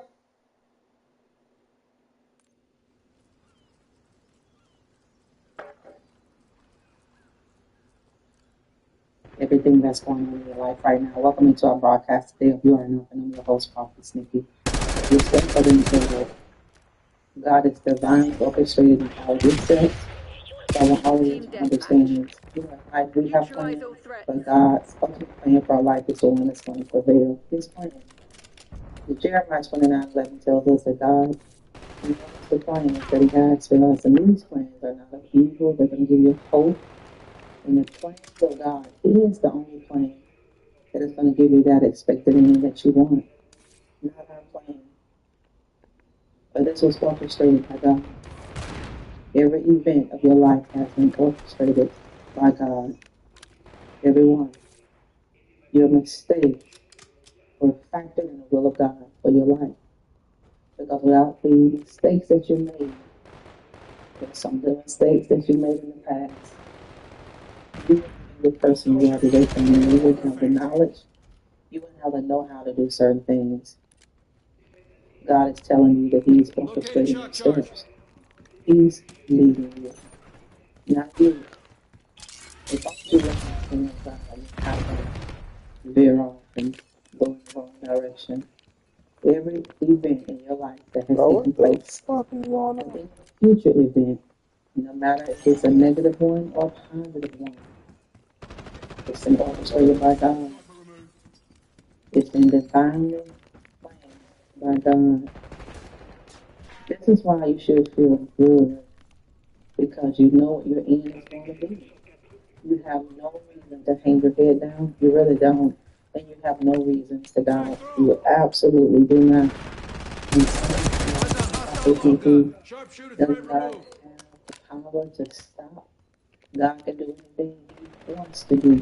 He can do all things except for one thing. He cannot fail. He gives us free will. He gave us the ability to choose. And God gives us the choice whether we're going to believe in Him, have faith, trust, and lean on Him and not our own understanding. He gives us a choice. Life is about choices.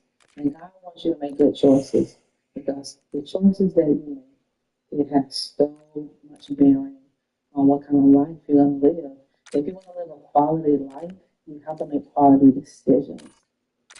People are making poor decisions and they don't like those consequences, and they're being mad at God. But can we really blame God for the mistakes we've made? We can't. We can't. You know, sometimes we make mistakes and sometimes we make decisions because we're making them out of the flesh, out of our emotions. But it doesn't matter. You're still going to end up where you're supposed to be. That is good news to your ears, to let you know that God has ordered your steps. And when we think about God ordering our steps, we may think only God will order the steps of His kids in a good place. That's not true.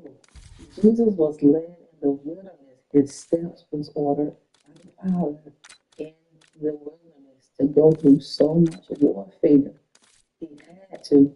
God had to equip him for what was ahead.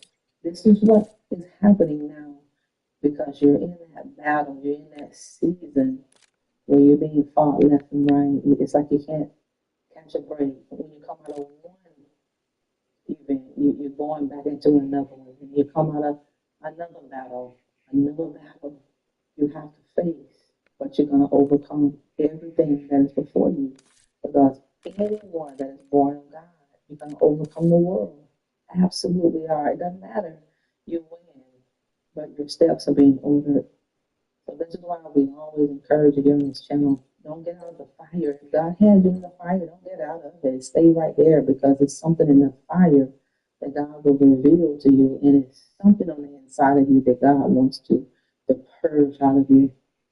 Because what you're getting ready to lay hold of, that trauma, the little boy, the little girl, the pain that you have locked away on the inside of you, God is going to burn it. And you're not going to have any residue of those negative memories to the point where it holds you back. I pray over the memories of your pain. You know, the pain of a memory, that can be detrimental if you don't look at it from a positive perspective. Because when you go through pain, go through trauma, heartbreak, heartache, whatever form of pain that you had to go through with, or you may be in it right now. Look at it spiritual. When you look at things spiritual in life, it's going to allow you to go through that trial a little bit better than if you didn't look at it from a spiritual perspective. But God is ordering your steps, yours. You're being divinely led in no matter the direction that you're in right now. God led you in that place. You're in the place where you are for a reason. Look at the three Hebrew boys. Don't you know God knew what those three Hebrew boys would face before they got there? Eliminate the enemy. Don't you know God knew they would be thrown in the fiery furnace? You can do all things. And God knew the faith that the Hebrew boys would have. We won't be, we won't bow to the king. If God don't deliver us, it doesn't mean He can't. You need to believe that and say it in your heart. If God don't deliver me, it doesn't mean He can't. But when God sees and hears the faith of His children, that is so attractive to God.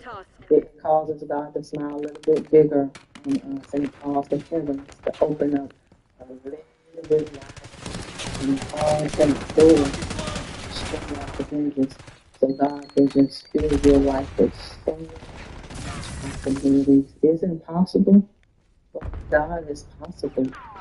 What you face, it might be impossible with man. It might be, but with God, it's possible.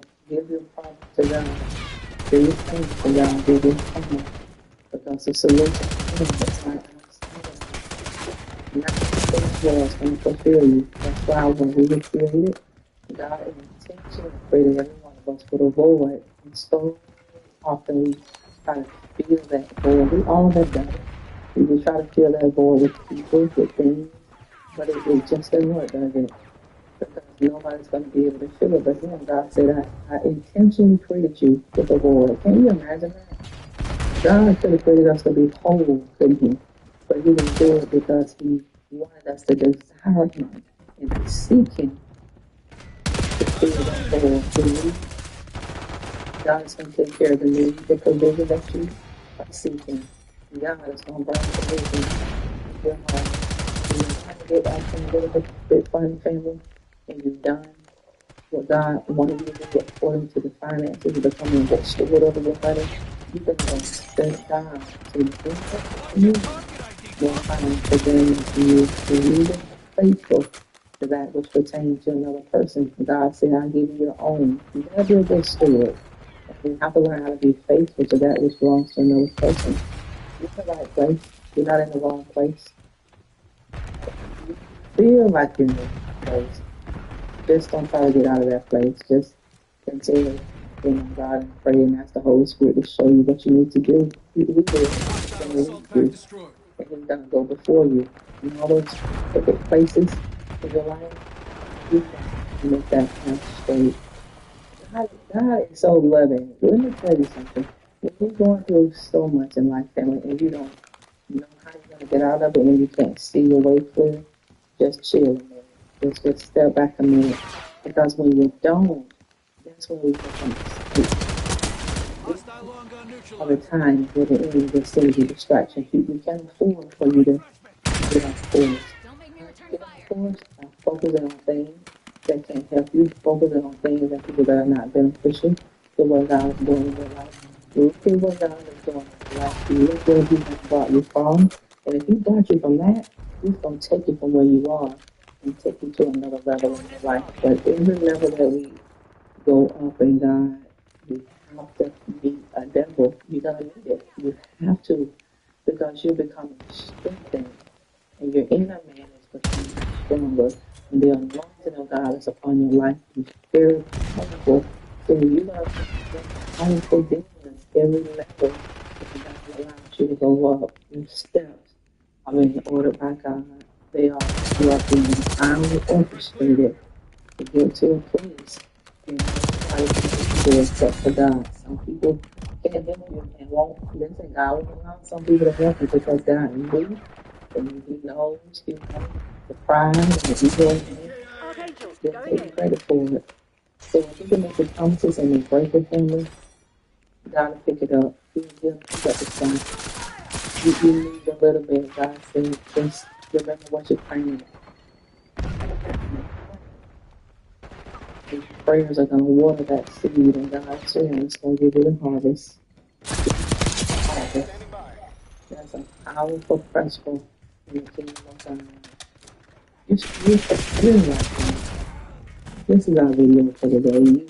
You're in the right place. So many of you are right in and say, Papa, Nikki, I feel like I'm going in the wrong direction. Well, if you feel like you're going in the wrong direction, you lean and depend on God, and He'll get you right back to where you need to be. The Holy Spirit is the one that's going to be that in charge of you, where we watch you, get you to the place where you need to be. Nothing's wrong. You're just being redirected. You're being reorchestrated. Take that place. You always say you will be. The plan of God won't fail in your life. They won't. You just gotta learn to trust it. Trust the plan. Hashtag that. Trust God's plan. Trust. You trust His plan. Your life is pretty good. You just continue to do good. So you know that. When people throw dirt in your face, you create a business out of it. The same people that did their best to crush you, to break you, God is going to exhort you, and God is going to lift you up. You're not in the face of people who did their best to destroy you, but you just still multiplying. That's one thing about God and His people. You're always multiplying. And the enemy is so agitated and frustrated because he can't destroy you. He'll never be able to destroy you. Thank y'all so much for tuning in. Hold the line, We'll talk Crimson. later. This is ours to lose.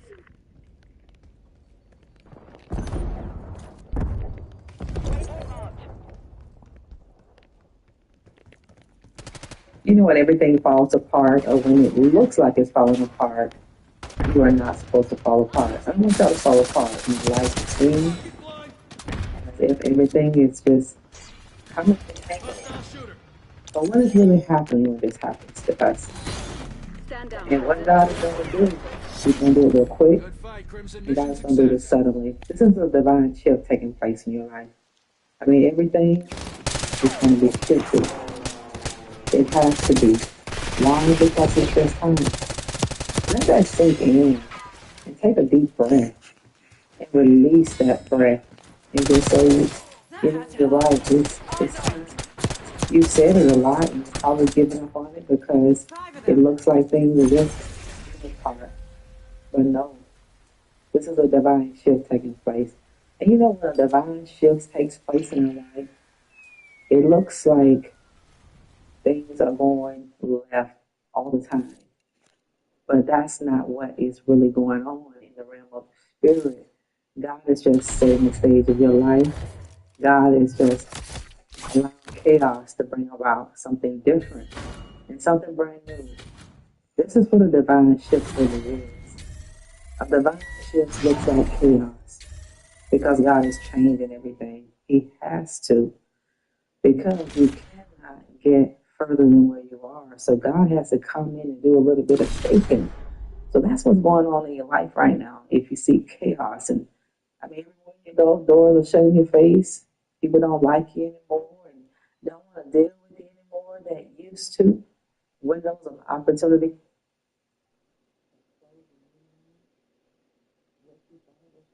is was given to somebody else.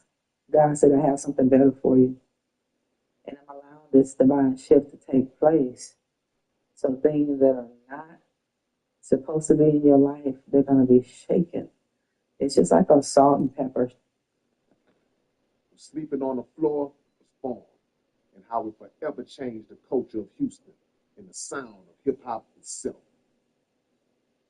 The Screwed Up Click was never just DJ Screw, or Fat Pat, Big Pokey, or Lil Flip, or Lil Kiki. Nah, it was bigger than one name. You had rappers, producers, street poets, day one figures, and OGs. It started as an authentic interaction with pure creative expression, became the movement, became the legacy, became the Screwed Up Click. Houston's culture has always been rich, music and art and storytelling. From the south side to the whole world riding slow, the chop and screw. We're about to show you how it really went down. Team deathmatch.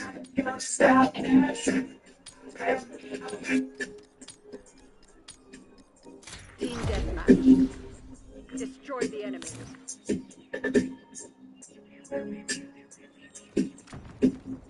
I just think the dynamics of it is confusing to a lot of people. You know what I'm saying? Because you're dealing with a sound, but it ain't just a sound. It's a whole way of life. So you got the sound aspect, and then you got the cultural aspect of it. And I think most people from the outside looking in, they don't understand all of the dynamics of it.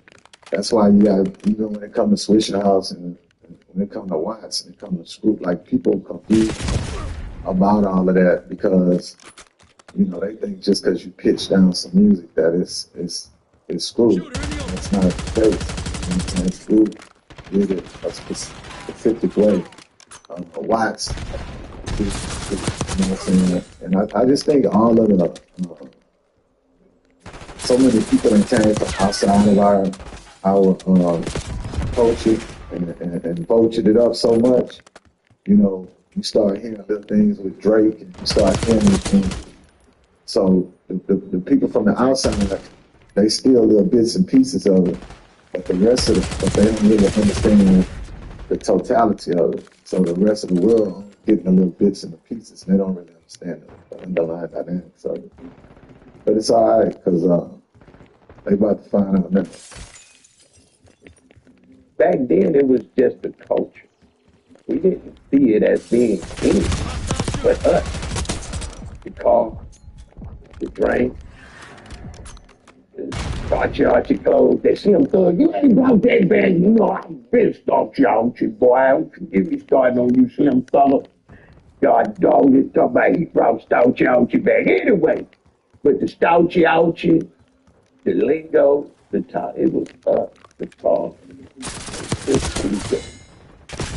Just trying to get a cassette for our phone. These were individual tapes, personal tapes, with your personal favorite songs on them, with you personally rapping at the end. It wasn't for everybody. This is for my slab. Cord Blunt tape was for Cord Blunt. Fat Pat tape was for Fat Pat. Kiki tape was for Herschelwood. You feel me? So back then, it was just what we was living. Then we start wanting to hear, man, what Stick them did over there? Southside, that's all I knew. That's all I knew. Coming from the South, that's all I knew. Them was my heroes. I didn't have like Superman and Batman. That shit was a facade. I had the SUC, you know what I'm saying? The clique was just who we were and what we were representing. It's so many screwed up clique members that do not rap that I need y'all to understand. They are much more screwed up cliques than me. Because I came with Randy and Rhino. Kiki was already there. Fat Pat was already there. So you had Kiwi, Big Leno, you know what I mean? Chuck. You had dudes that was making Mark McGee, you know what I'm saying? Pippin Toe. You know, you had these guys, Lil D.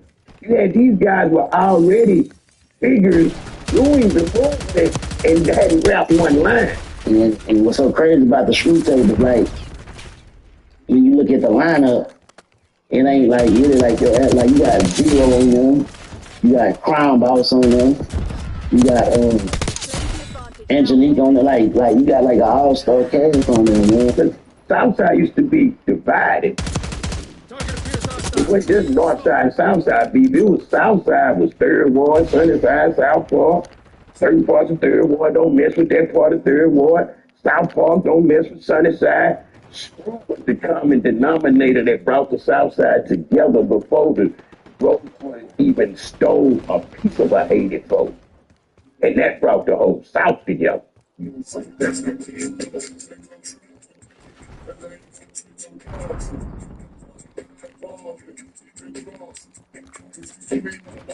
even if I'm dog, that ball belong to dope. It's got this tape playing, it's dragging, and I'm tripping because, I'm high. I'm tripping. I'm like, she got a stereo, but it sound like the battery's low. And kids were like, man, it sound quiet. I'm like, man. I say, but whatever it is, it's jamming. It's whoever, they scratching and mixing. It's definitely one of these things that you have to have a certain appreciation for the city and a certain appreciation for music to really understand why, if Screw ain't do it, it ain't Screw. What's wrong with this? What's wrong with your stereo? Sound like the battery's low. I said, but whoever mixing, they acting bad. And she was like, man, nigga, that's my homeboy DJ Screw. I was telling you about. It gave a very this is Houston bred flavor. Like Rap a Lot definitely kicked the door, and they are like the framework and the structure. But you can tell that they had influences from other cultures at the same time. There's some soundscapes they have. You can tell it's a New York influence, or you can tell it's a West Coast rap influence. Screw was all Screw. And after that, I was like, oh, okay. And then I was like, why the tape sound funny though? He said he slowed him down, that's his style. And she was like, oh, I think I heard you. This was very smart. And I was like, all right. He played West Coast music, but you couldn't mistake that sound with no other sound. Like even people talk about how Florida had slowed up music before too, but they didn't.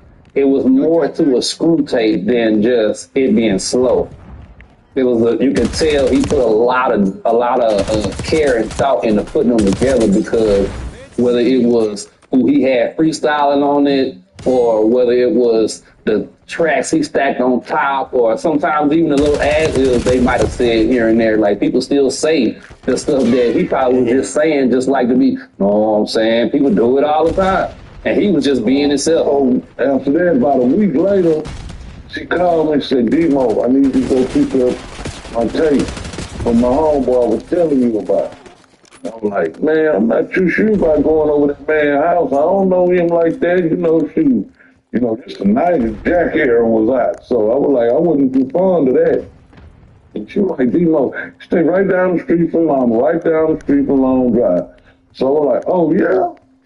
I was like, okay. So she gave me his number. She said, Kyle, you're going to beat him and blah, blah, this and that, but you know you're going to come.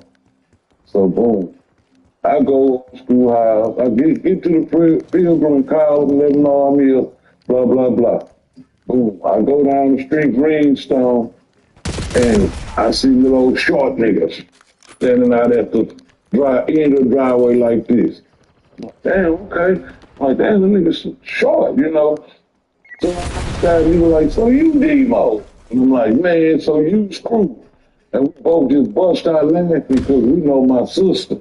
She gonna be on your ass if she wants you to do something.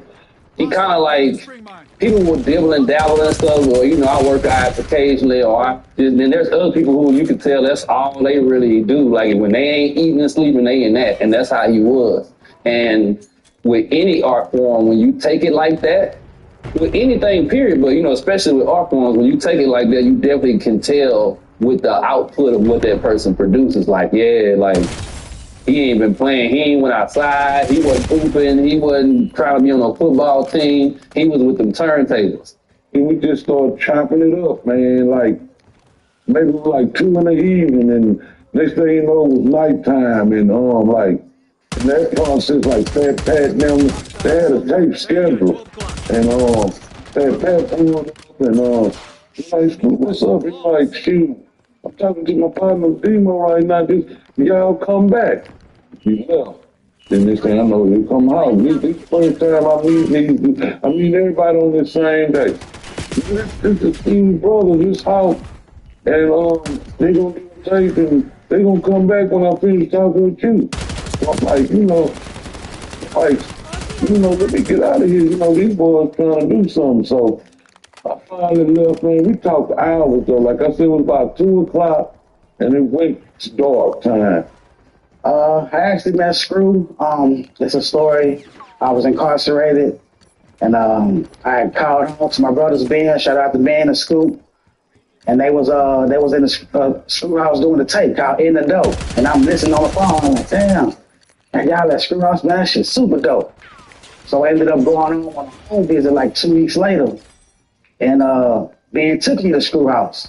And I met Screw, and he's looking at me like, man, why you got a tie wrapped around your face?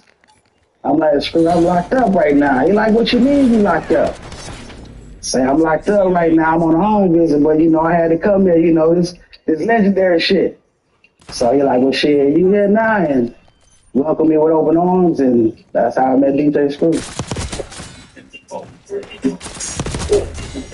You know what, nigga, swing, hit the Belford in the King, European with the swing. You go 420, everything glass, fast,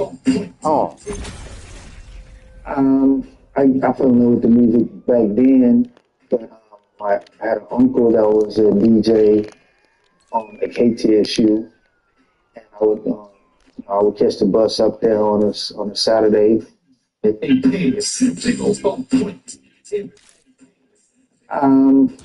fell in love with the music back then. I had an uncle that was a DJ at KTSU, and I would catch the bus up there on a Saturday. Try to catch the guys from Kids Jam like Luscious Ice and Walter D and Lester Surpace and Marcus Love and all those guys. So that's how I was trying to get in. And also you only way you can actually get new music is listening to a Daryl Scott mixtape or you might have a cousin that came from another place and you hear some music that way. And yeah, that's the only thing. That's the only way you can hear is from just off the street. Daryl Scott is Screw before Screw. He used to be the man as it pertains to mixtapes and stuff like that in the city, and he was one of, if not one of the only people who kind of was coming with the rap stuff, because there was other people who did mixtapes even before him, but he really, really focused on the rap. So before we was hearing Want to Be a Baller or anything like that from a Screw tape, we was hearing Bebop Rock and Big Butt from Daryl Scott. Depending on how old you are, you knew about Daryl Scott before you knew about Screw. So you kind of heard some nuances from that, but it was like at the same time, this ain't Daryl Scott here. And it's like, do I like it? Yeah, I think I do like it. Hold up. Yeah. Back then, there wasn't really what you could say mentorship, or it was a lot of collaboration, but it wasn't really any mentorship because we were doing things that wasn't done prior. So you didn't get, he and I, we didn't get any mentorship from any higher up DJs because we saw either on the movies from you know what I mean, what we heard on the radio, or if we saw somebody at a party, you know what I mean? But for him, it was more him being consistent on honing on a craft. The reason why I say that, I mean, I enjoyed it myself, but for him it was different. I feel because he looked at it as a scientist. You know what I mean? Trying to cultivate different sounds. When it came down to us doing a club together, he would be more of the mixer and I would be more of the talker. I was more the MC and DJ type deal. So it was like a duo when it came to us doing clubs and parties. It was during the time where, I don't never compartmentalize music. You know what I'm saying? But it was during the time where the gatekeepers was trying to, compartmentalize it as being gangster music. So, with their gangster music that they consider it, and the type of knowledge and the seeds that they were dropping at that time. You know, listening to it every day, being around, you know, facing them and stuff. You know, it helped me like be able to get like a OG, like real mentality at a young age. So it's like that's what I always base my music, my conversations, and my walking life on. It was a situation where we both needed each other. I had speakers, I have some big speakers and an amplifier, and I had one turn. I had two turns. We both had two turntables, but we wound up having the one of the best turntables, and it was called a Technique 1200. And so I had a Technique 1200 and another turntable that wasn't as good, and he had a 1200 and another turntable that wasn't as good. So we just combined both of them together to where we could, you know, it was a balance. You know, they had two 1200s and a mixer. We used this mixer most of the time. It was a realistic mixer, and so I had the transportation, and also I had a few more parties than he did, and then once we got going farther, I got the internship over the job over at the box. So when we were doing parties together, that's when we would team up and do parties together like that. So, but when it came down to me having to go do a party for myself, then I would have to go over there and take the turntable to do a party, and left him with one turntable, a mixer, and a 4-track recorder. But he was so talented to where he could make anything work. And that's what he would do. He would make anything work. And that's when he cultivated the skill set of mixing with a turntable to make classics. True in particular, though, like, man, he was such a unique individual. I've met a lot of people in my life. Like, I mean, that's what I do. I meet people. I can honestly say, Screw was one of the most individuals that I've met, period. I'm talking about him as a person. I ain't talking about their music. Just one of the most calming, giving, just real, man. He was really still what he had, and he wasn't worried about nobody else in the That meant a lot to me, what I was trying to do. So we worked together because of that. You know, when I first started, I was like, I was stepping on screw toes or something. And we just like instant click. And he saw my vision. Of course, I already knew what he was doing. And it just worked out well. Man. It worked out great. Great relationship. It was wild. They would come and make their list over there, and we didn't have a phone at the house. They would hit the pager and we would walk to the payphone to answer somebody just to write down a list. That's how bad he wanted. You understand me? That's how bad he wanted it. Where he would go and, you know, he did, like I said, the average person wouldn't put in that much effort. And they were like, man, I ain't doing a good job. And his dad and them all on me, man, his dad used to, man, go get a job, this, that, and another. And I told him he gonna be the best. And he was the best. Man, Screw, he was so humble. You don't even know this Screw. Must be like, man, that's Screw. Yeah, the nigga sitting there with the niggas on, no gear on, Cadillac. Yeah, that's him, bro. That's the Don. You know what I'm saying? Quietest guy in the room, sometimes the loudest, man. Just y'all need to know that, man. My partner, man, Robert Earl Davis, man. I love that boy, man. Like I said, Screw, that's my guy. You know what I'm saying? And I seen what he did with the Slow Up. He created a culture with it.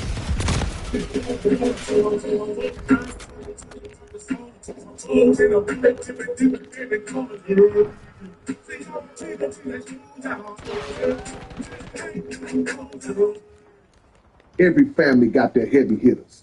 For the screwed up clique, Fat Pat wasn't just a day one member. He was simply a star. When I first heard Pat, I got a shockwave through my body. You know, it was kind of like a pop. You know how people gravitated toward pop, you know what I mean? So it's kind of like that. He was a funny dude. He was always cracking jokes and stuff, you know. He liked to play the game, you know. So we had a lot of fun, man. Just goofing off and, you know, and then doing great music, you know. Everybody in the room loved him. The spirit was, you know what I'm saying, it was there. And you know, he just brought, you know, dope energy. He was cool spirited, and he was a vibe. Anytime he walked in the room, he took over the room. You know what I'm saying? You know how they say the loudest person in the room is the weakest person in the room? Not with Pat. That was some bullshit. You know what I'm saying? Pat just got in that room and his whole spirit just, everybody, he always cracked jokes and shit, make people laugh and shit, but he was solid. You know what I'm saying? So, yeah, that's one thing I really liked about him. When Pat came in, he walked around the whole room introducing himself like, hey, I'm Fat Pat. Hey, I'm Fat Pat. So I'm like, damn, Pat, and he come up to me. So he came up to me like, hey, man, I'm Fat Pat. I'm like, man, nice meeting you. And, you know, he's a legend. You know, I always looked up to him and, you know, seeing him and meeting him. That one time, I was like, damn, that's Pat. So it was a legendary moment when I met Pat. And as we go on, that's like a lot of people didn't know we were going to be the rappers we were, or it was going to become what it became. You know what I mean? Now, Pat knew, but a lot of us just was just going with the flow, man, and it became what it is. Yeah. You know, I used to call him every morning and tell him, hey, man, I got something new. He'd be like, okay, I'm about to get up and go get some weed, and I'll be through there in a minute. And, you know, that's how we worked every day till we finished the, you know, well, up until the day when I was calling him and he wasn't answering. Nah, Pat, it's all good. That was like dynamic for my life because I was like a school baby. I had the Jordan box for the school tapes. I had walk from Word into we got the shop on Pillar. All that. He liked a lot of old records, so he liked a lot of R&B records, a lot of old shit. So I would like to say guys like Donnie Hathaway, because he was singing real songs, Feel the Fire and all that shit, you know what I'm saying? People Bryson, you know, it's just some fly-ass cats from back in the day who was writing real records. So Pat always had that soulful feel to one, you know, when he was singing with. But he didn't want to share that with nobody. He didn't want nobody singing with him and none of that. So he wanted to just be curated too. And he was growing too. He was really growing, you know, into what he was going to be. And, you know, that was just all snatched away from him, though. But, you know, and it made everybody take a step back and look like this could be you. You know what I mean? So it definitely had an impact. You know what I'm saying? You know how Biggie Smalls was to New York? I come running them every Or Pat was like that right there in me and my the son. You know what I'm saying? So I know for sure it wouldn't be no doubt in my mind that But I keep it whatever he would be doing, song, drop it like it's hot. we'd probably still be working together for sure, and we'd still be innovating because what we did was innovative, you know.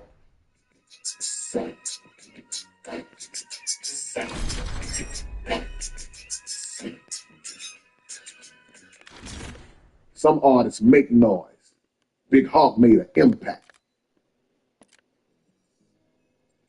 It was very unique for his way he put his words together, the way he thought his song process through. In the beginning, from the beginning to the end, the middle, it was just like a whole, you know, a story, something he learned the English, the way he put it together. And ultimately, I think that's why we got along really well because we was on the same type of time as far as the bars and the lyrics. So yeah, that makes him Houston alone. That he was in a dead end alliance. So Hog, Fat Pat, KK, you know what I'm saying? Honorable Kiki, all over that thing, you know what I'm saying? So y'all go check that out if y'all ain't heard that album. That's, Foundation. He was different. His voice was different. His cadence was different. Everything was different, But, people like the way he rapped, And, he's a very funny person. He was a charming guy, you know what I'm saying? Very family oriented. I would say he wanted everybody around him to feel, happy. You know what I'm saying? Like feel good. Like you know what I'm saying? Wherever he was feeling like. So I would say he was an unselfish individual. You know what I'm saying? he always was screaming Pat. You know what I'm saying? He never let that die. So he definitely put it all on his back and carried everything until, his own demise, He taught me my real worth, right? So when I first started like doing concerts with him, being his hype man, one of the first things, examples I had from him when he actually paid me after the show. So in my mind, you know what I'm saying, I was just like, man, I'm rapping your songs. It's enough that I'm getting the light, getting to say my name up here, man. But he's just like, man, you're supposed to get paid to rap. You know what I'm saying? This is what this is. This is how it's supposed to go. So that's the valuable lesson. I always protect your worth, you know what I'm saying? Feel like you supposed to get that. You make sure they give you that. He taught us everything in the game, how to be men, how to carry yourself, how to make money, how to put your music together, formatting. Him and Lil O, I'm giving Lil O the shout out too, because Lil O makes hit records. He knows how to make hit records for real. Like he got the format and he's good in his skin. Like Lil O can rap and he know what he's doing. Lil O is a genius, for real. Farrah Cheese is like undeniably one of the best albums out of Houston.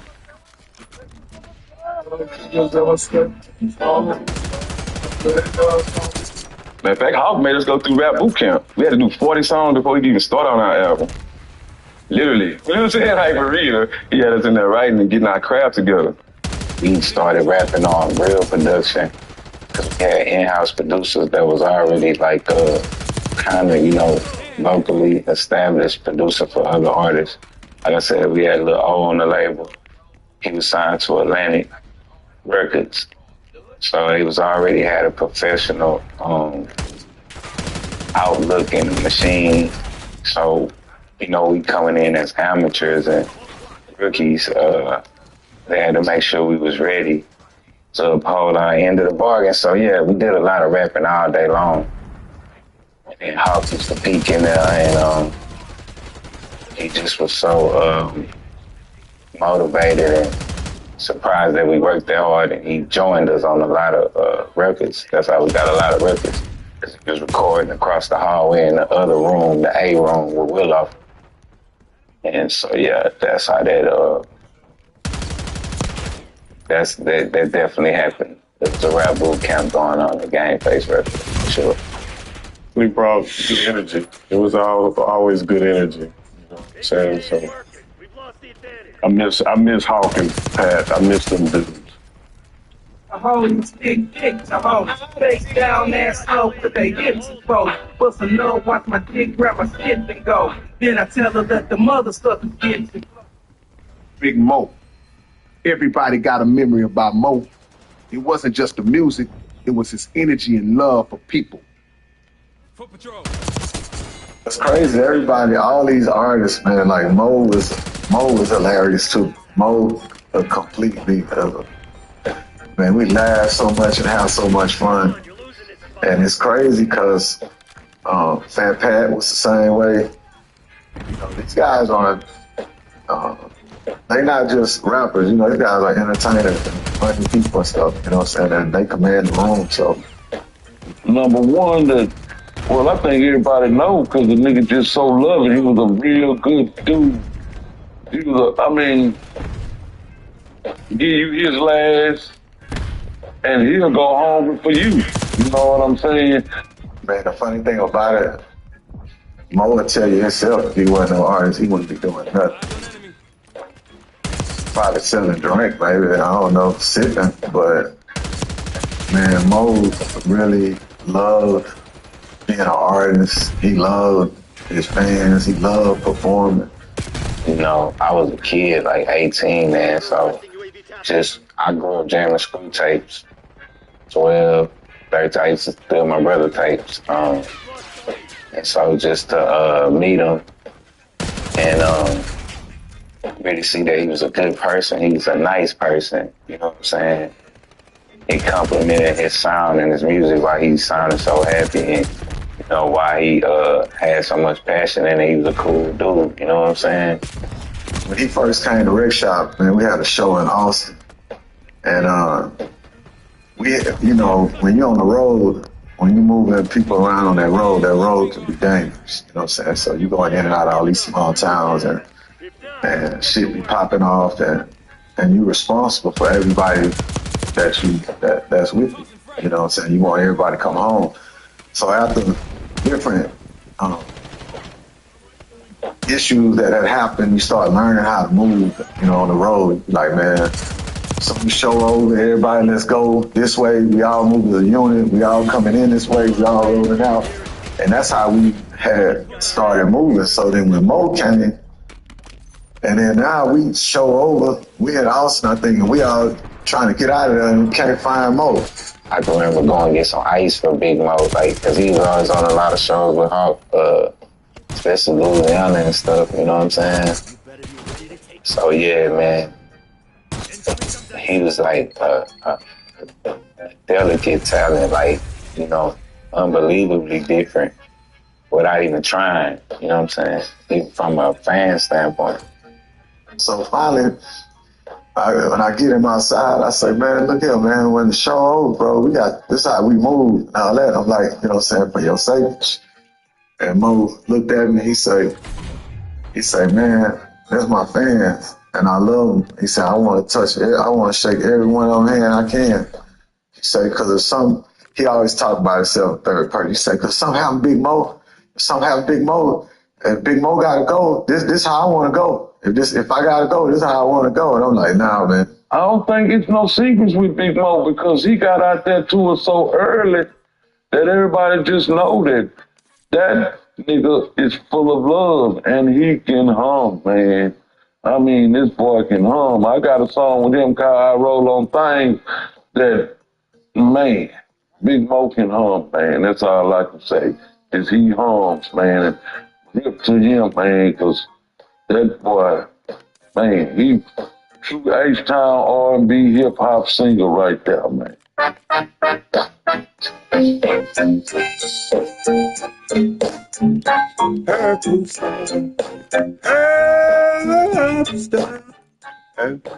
Big Pokey. Ask anybody who was there and they'll tell you. Big Pokey made his presence known in the streets and in